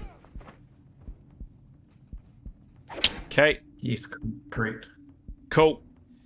Oh, and prep, Chris, and prep. And for prep, that's another 15 we said, 15 Pete. for prep. Yes, so that's easy. Yes. Yep. Oh my god, that prep made all the difference. It was going to be a miss with a roll of a 41. It was a 41, correct? Correct. Yep. That prep made all the difference. The fact that you got a flank and you got prep, that made all the difference. You managed to do 8 in an A impact. Roll the critical. I just need to do one little thing on this. No pressure, Tarquin. I want to roll like 106 or something, don't I? You really do need to. It's large creature crits, so we're rolling on the large creature crit table. You do some damage. Okay, so I did roll 106, Chris. I've got to actually roll it. Sorry? Say So again. the crit is 81. 81, okay. 81 on a large creature crit.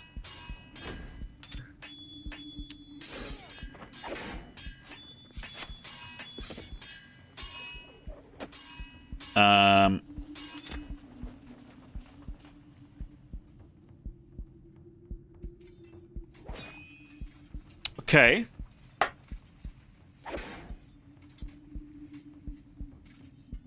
Oh, wait 1 second. Wait 1 second, folks. The GM does need to check one little rulebook. I'm sorry. I knew I had something else to do. Just 1 second, guys. Pretty sure that...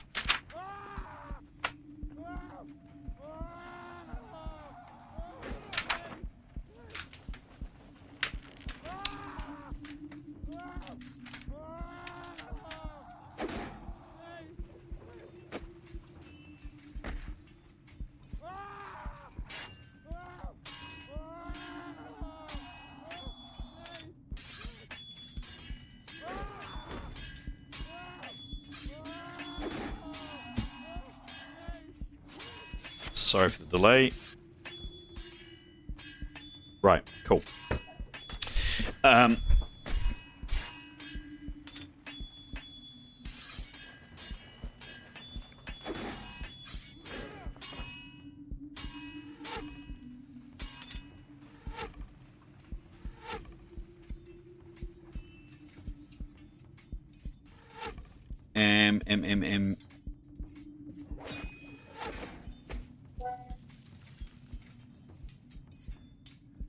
Right, read it again.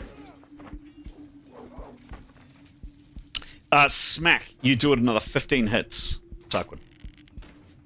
Wallop. It's not Tarquin, Karos. Karos. Yep, got it. And that is it, I'm sorry. But you do it some damage. Is that the first damage that's been done to it?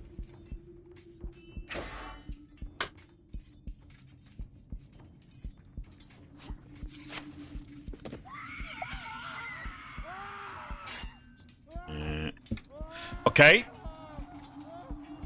Very good, Keros. Splat with the... I think that calls for some icy doom. 75. So she now used 85% of her time. For her last 15, she's going to move 11 feet back. So, call it... back about here. Yeah, and sorry, Mithan, but she'll want to put herself in the place where if Tiger doesn't like her and wants to come get her, she's going to have to go through Mithan. Sorry. That's That 11. makes sense. That's 11 foot, I'm afraid. That's as far as she can... That's where she is. Very good. Makes sense. The next critter to act is indeed this thing.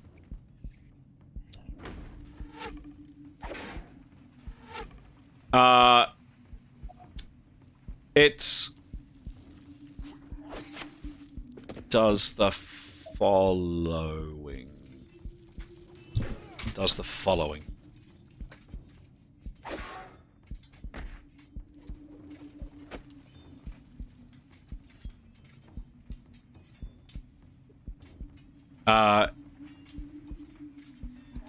As it had good luck with Demos, it swipes at Demos again.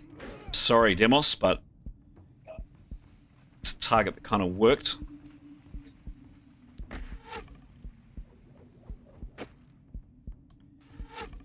As long as it doesn't take out his legs. Yeah, not his pretty legs. No. What is his parry, please? Parry, so half? just half of his 61. 61. Cool. But he's stunned still. No. right? No. That was last round. You're only stunned one round, and that was last round. You are now unstunned. So it swipes at Demos, misses. You manage to turn the shot aside. It then attempts to.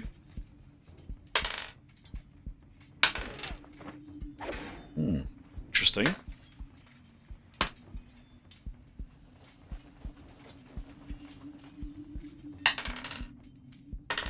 And succeeds just to disengage from combat for 30% and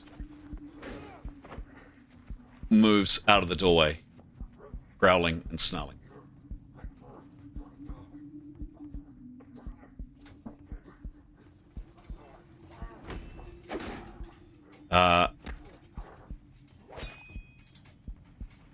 Next to act is Leif. Leif's not going to follow it. He chooses to not follow.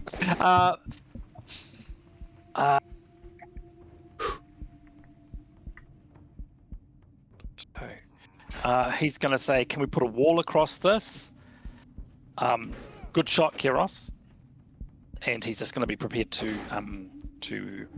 parry. Okay. All right. Yep.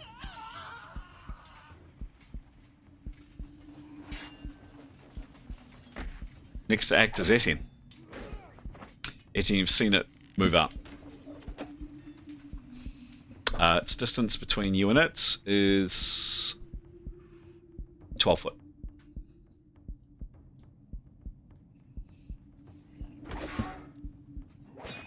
You're on mute, Graham. All right, it looks like it's retreated then. I think he'll probably just wants it to go away. So if it is going to go away, let it go. Oh, should I just... Why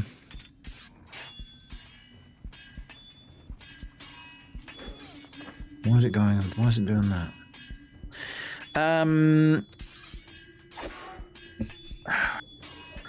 No, he's going to attack it. Okay. He moves 10 foot forward. We kind of give, on an attack, we give a freebie of 10. So it's, you don't count, doesn't count. Yep. He'll go 75-25. Okay, great. And he's using a holy sword. Yeah, just a second. Christ of angels. It's 30.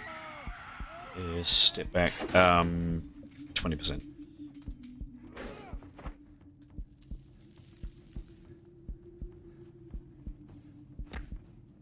Cool. Great. Cool. Moves forward to attack it. It's a holy sword.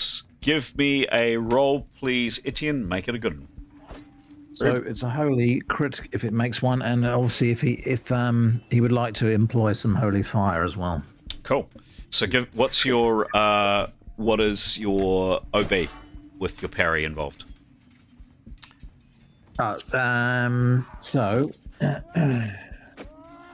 With his sword, normally he is 137. 25% of that is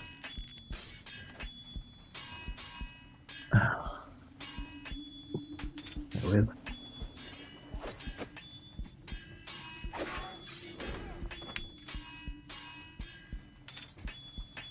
103. 103. Great. Give me a roll, please. Come on, Etienne. 84. It's a good roll. It tried to attack Demos. It didn't succeed. It spent some of its time backing out, but it didn't use all of its rounds, and it kind of tries to duck out of the way of Etienne's blade. However, Etienne, you just managed to catch it, and your blade bites home. 9 in an A slash. Now, Okay. one second, please.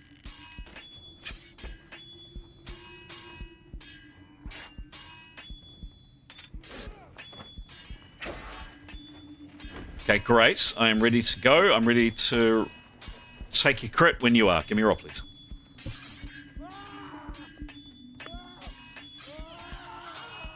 It's a large creature crit. 73. It's a good roll. The holy crit. It is a holy crit. Yep. Yeah, you smash it hard, very, very hard, on one of its legs. Actually, when it was trying to kind of block out of the way from you, you feel your blade bite deep into it, and yeah, you hit it hard. You do another 9 hits. No more damage. Fire. Fire? How does that work, please? You take a quarter of holy firebolt 3 times per day. Quarter of sword OB. Instantaneous cast when struck. Great. What's a quarter of your sword's OB? That's a firebolt, correct? Yep. Holy firebolt. Yep. 34. 34, thank you. So I've got 34 to the attack. Is that right? Yeah. So it's on strike. So it doesn't actually. Yeah. It fire ups when it Got it. connects. What was the roll? Yeah. What was your original attack roll? Oh, that was 80. Sorry, one moment. 84. Yeah, it was good. 84. Yeah. 84. It was a good roll. Whoops. Okay. It did kind of try to block and dodge your sword, but it doesn't this time round. And amazingly, actually, I'm amazed. How did that happen? Because it was a really good roll. That's another 4 and an A hit. A heat, please. Roll the critical. It's a large creature crits. Give me a roll. 64. 64. You do it another 13 hits.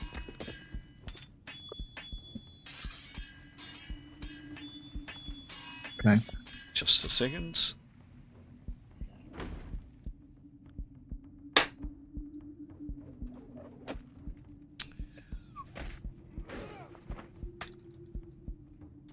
Alrighty. That is Etienne's turn. Etienne and its chance of getting hit by a bolt from the blue. It's a 1% chance. Exclamation mark R space D100. Doesn't get hit. Etienne, again, you're out in the corridor. There's a 1% chance that the stray bolt may just... No, you're fine. Great. Moving on down. Tarquin, your turn to act. You're back here. Has he got a clear enough shot to take a pot shot at this thing? No. No, you've got two friends at least in the way. He'll finish reloading. Yep. And then with his other 50% of his action. Yep. So he's fully prepared. He's going to move forward because he's a super chicken. So 34 feet is his maximum movement. Where does that put him? 34 is here. Okay, so yeah, back a little bit, back a little bit, back a little bit. Yeah, about there-ish, yeah. Or yeah, maybe he wants to be able to fire a shot, but doesn't want to get in Karis's way. He suspects Karis is going to prepare for a round like she did last time, so that looks like a sensible place to be. Okay. All right. Thanks. Okay, great. Mithan, you're next to act. Mithan will call to Etienne. Mm-hmm. Shall I come to support you? Happy for a one-word answer, Etienne? Yes, if you think you can. Yeah, no, she'll move up and she'll have a go at attacking it. Is a little bit further. It's 18 foot, so I'd give you a penalty of moving up and attacking it of kind of 20 foot feet. Thank you. Cool. Yep. Is there actually a way that she can do that? Can she go round Etienne to his left? Can't get behind it, if that's what you're saying. No, to flank it. So she's aware that there's people shooting at it. Kiros shooting at it. Can she be to Etienne's left? It's around here. Yep, and attack it. So it's leaving the front open for people to shoot at it.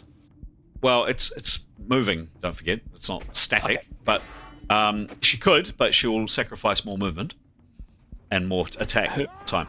Yeah, her attacks seem infected anyway, so she will. Yeah, please. Okay. So she moves there. Yep. And what does she do? And she'll do her attack. Yeah, cool. For what it's worth. Mural. Oh man! 94. 94. Jeez. Great rolls.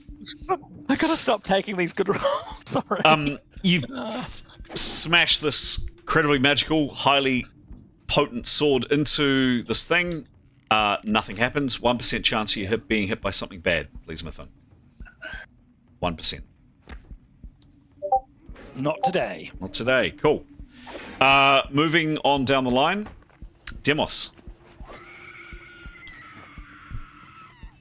Demos will also take a stab at it. Cool. Again, negative 20 for movement. Mm-hmm. Comes up. Give it a prod. If he gives a good little wave of his spear and a yell, does that aid him at all, even though he's got no magic? Yeah, it might. It might make him feel better. Yeah. He's going to say, "For Brittany," and then plunge it into the side of the beast. Bad pussycat. Give me a roll. 69. It's a good roll. The spear just doesn't bite into this thing. It just it kind of glances off it. Really, is probably the best description. Doesn't even go into this thing. That's your action, I'm afraid, Etienne. Demos.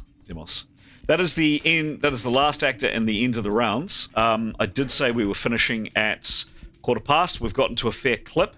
Can we do one more rounds before we wrap tonight? What do we think? We good? Yep. Nods. Yep. Okay. Rolling initiative. Any changes to initiative? Keros doesn't have a spell ready to go. Any changes to initiative that I'm aware of? Going once, going twice. I guess Demos would probably want to move backwards to get away from it. Sure. Since Jamie doesn't seem to be effective. He will need to disengage from melee in this turn. Yes. Cool. Has the arrow if you can get a clean shot. Not now. Definitely not. Yeah, not with 3 people in front of it. No, not a chance. I'm sorry, Tarquin, not this round. Unless something dramatic happens here. This critter has just been hurt by Etienne. Does not like Etienne, and turns all its wrath on Etienne. And I should have asked people, you're meant to be putting your parries, any parries, into the system. And now you're going to tell me you're going to full parry that, which is not great. What would have Etienne have done? Etienne. Hello, Etienne. Hello, Graham. Gone. Are we on a new round? Yes. Oh, okay, because he parried last time. I thought the cat... No, didn't need to then, did I? I think it acted. Well, he was going 75-25, so Done. we'll keep that. Cool. Thank you. Lovely. Oops. That amounts to... Just coming. Hang on a second. Just coming. That amounts to 34. Yeah. Cool.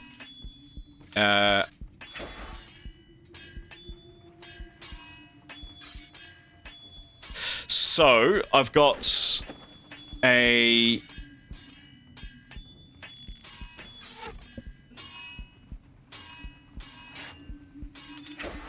strange.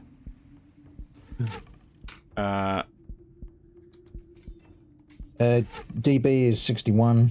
Just a sec.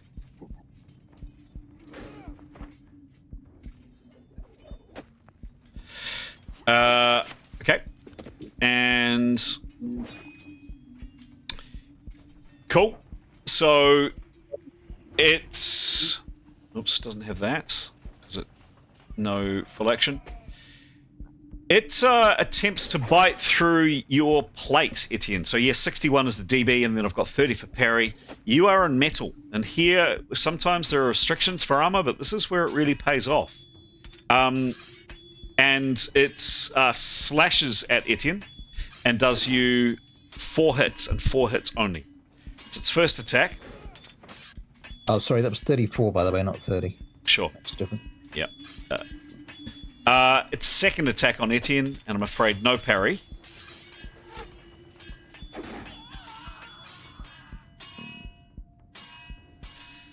Oh dear.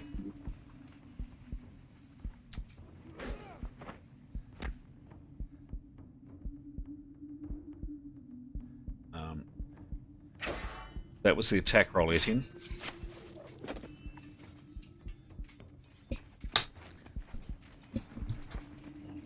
Brilliant.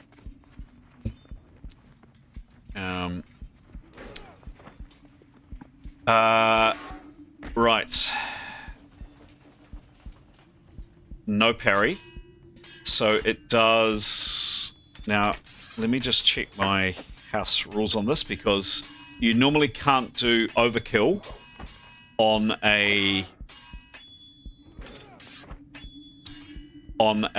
this kind of attack unless it's an open-ended, and that was an open-ended. I just need to check my rules on how it works. Just 1 second. Key house rules. Here we go. Attacks with above maximum results on 150, i.e. a large, in this case a large claw attack, to follow the 150 breaking rules. Only applies on open-ended rolls. Only half additional hit point damage. Got that. Extra criticals double the amount over from the standard. Got it. Got it. Okay, that makes sense to me. If no one else, Pete, you might have got that. But that is the damage. So, hundreds. The final result was 214. Was that roll? Minus 150 divided by 2 is 32, and then the attack on. This is where armor really pays dividends, because the current maximum on you is a C, Etienne, because it's using claws against plate mail. Had this been on flesh or cloth or something like that, serious problems. This really is the benefit of wearing plate. That is only there's 2, however. And I'm kind of probably talking in riddles, but I know what I'm talking about. That's divided by 2. Okay. Divided by 2 is 16. So 13 plus 16 is 29. 29. What did it say on the crits required? Double the amount over versus standards. Okay. So 64 over divided by 2 is 32 over. Does it do an additional crit? It may not with that. It doesn't do an additional crit, but it does change the crit, which was going to be a C, to an E crit with the amount over. So it only does 1 crit, but unfortunately it was a hefty enough attack and a severe enough attack that it does an E crit instead of a C crit. Only 1 crit though. I'm going to roll the crit in the open, Etienne. Cross your fingers. Exclamation mark R space D100. Here's the crit, an E critical coming at you, Etienne. I really hope this ends well. Cross your fingers. You can breathe. It's 40.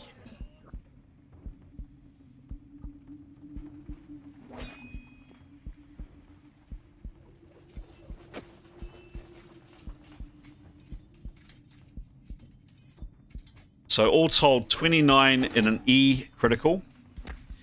The claw smashes your upper leg. If foe has leg armor, plus 5 hits. If foe has no leg armor, plus 3 hits and 3 hits per round.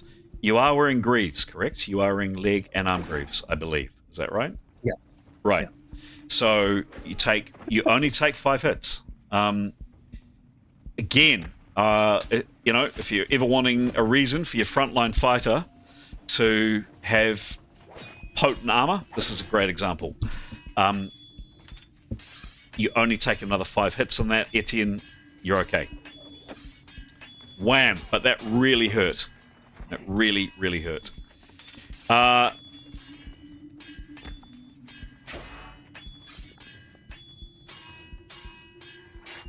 Next actor is going through our round is Etienne Gilderflower.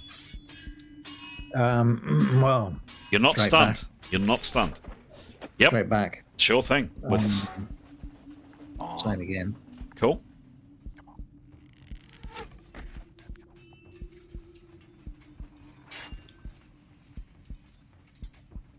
$80. It's a good roll. Won't give you a flank this time. You're facing it, it's facing you. It was 103, I believe. Is that right? Yeah. Yeah, cool. Yeah. No opportunity, nothing else other than its DB. It doesn't parry this round. It kind of semi-parried or ducked last round. It doesn't do that this round, perhaps foolishly.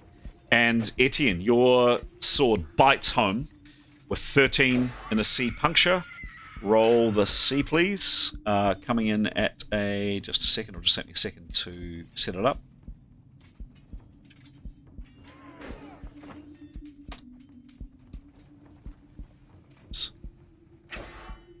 When you're ready, roll the dice.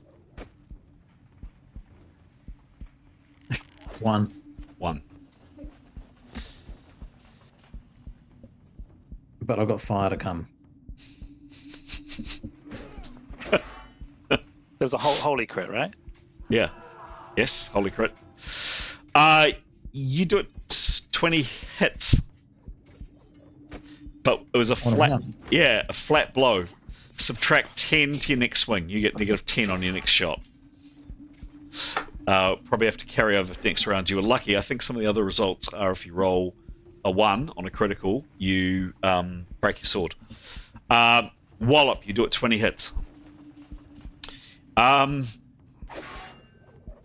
Next, Leif. Fire.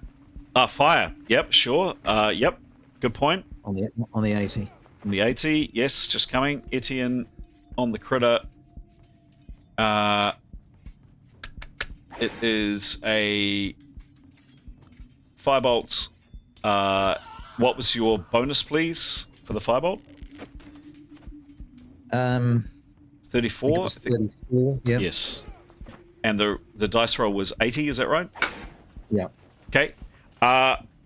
Amazingly, really amazingly, you do it 1 hit. It gets singed. A whisker is slightly singed. On an 80? Yep. We've got plus 30, 30. Yeah, it's fast. Very fast. Sickeningly fast. Next to act is Leif.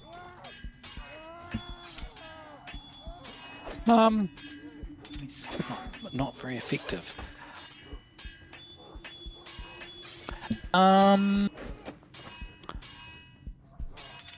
He will repair. Repair? Done? Can I just check? Can I just check? If he was to cast float on it, it would get a resistance roll, correct? No, it doesn't even get that. It's got to be it has to be a willing target from memory. Willing. It's in our, there's 9:15, so we're going to wrap soon. Yep. It needs to be a willing target for those spells. I think we decided it's in our rule list, but Okay. I'm pretty sure you cannot cast those spells offensively. Cool. No, all good. He will still prepare anyway. Cool, done. Thanks. Rattling through Tarquin. Yeah, no, he's got no shot, right? Not where he currently is. I think he'll start whistling a little tune to himself to keep himself entertained. He's fully prepped and he's got an arrow on the bow ready to fire, and his opportunity action will be if magically people part or the Meow Meow sticks his head forward and opens his mouth, he'll take a pot shot. Otherwise, he's not going to do anything. Done.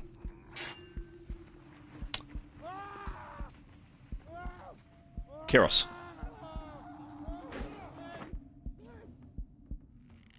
That's you, Giles. My apologies. She's going to rinse and repeat, so move 7 feet and prepare. Okay. Thank you. Sorry. 2 here. Again, like Tarquin, there are 3 of her companions dancing around this thing. She would currently be at extremely high risk of shooting one of her companions in the back. She's cognizant of the fact her companions are sensible. You know, she's going to smash this thing. Smash it. Okay, cool. Very good. That's her action this round. Mithun. She was opportunity parrying, but she doesn't need that, so she will.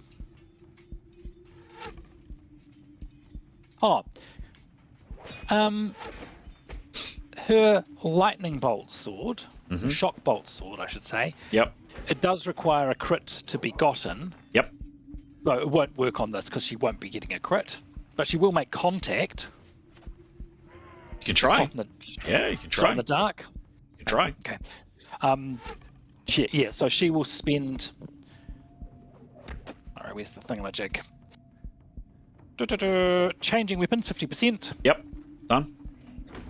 And doing it switching out her swords. Done. Yep. And she will do a 50% attack with the lightning. Yeah, sword. sure. Give me a roll. For what it's worth. Sure. 75. 75. It's another good roll. And again, this sword just does not bite on this thing. Cool. But she still has made contact, but still doesn't activate the bolt. At least she's tried. At least I know. Sure. Done.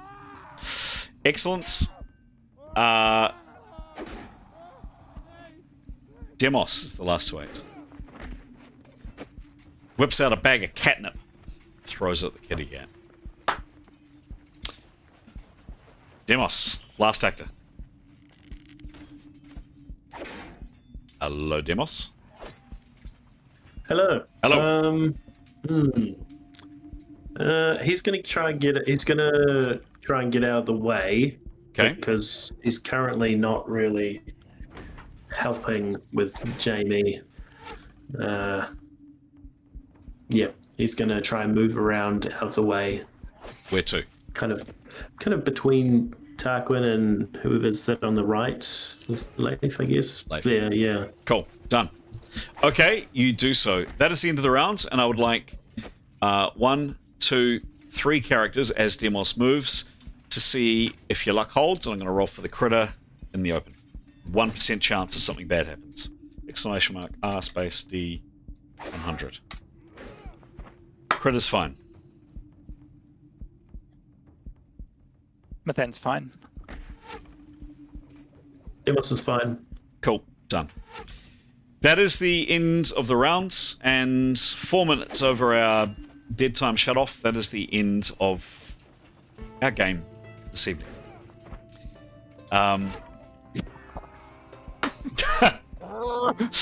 Yep, and feel your frustration and feel those that are impaired with weapons that can't. Yes, anyway. To be fair, it's not as if we've found loads of holy weapons kicking around. It's partly our fault if we haven't got them. Yeah. Yeah. When you read the module,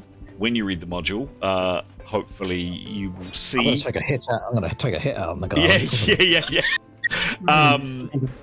Oh, I just remembered something actually. Keros, your ice bolts actually did more damage. It actually did double damage. Nice. Right. So I think Chris, it are you able was to put- 8. You did. Hang on a sec. 8 Yeah, you minus said 8. 8 and the A impact was 15. Yep. Yeah. That's a lot. That's a bit more. It's a lot more. Chris is earlier. It's 2 hours Yep. later. And so. I meant to say that early on. All right, guys, we are going to leave it there. It is going to be a. Hang on, I'm just going to come off. Just going to come off record a second, but I will say just for the recording, it is going to be a gap of a couple of weeks. Record off.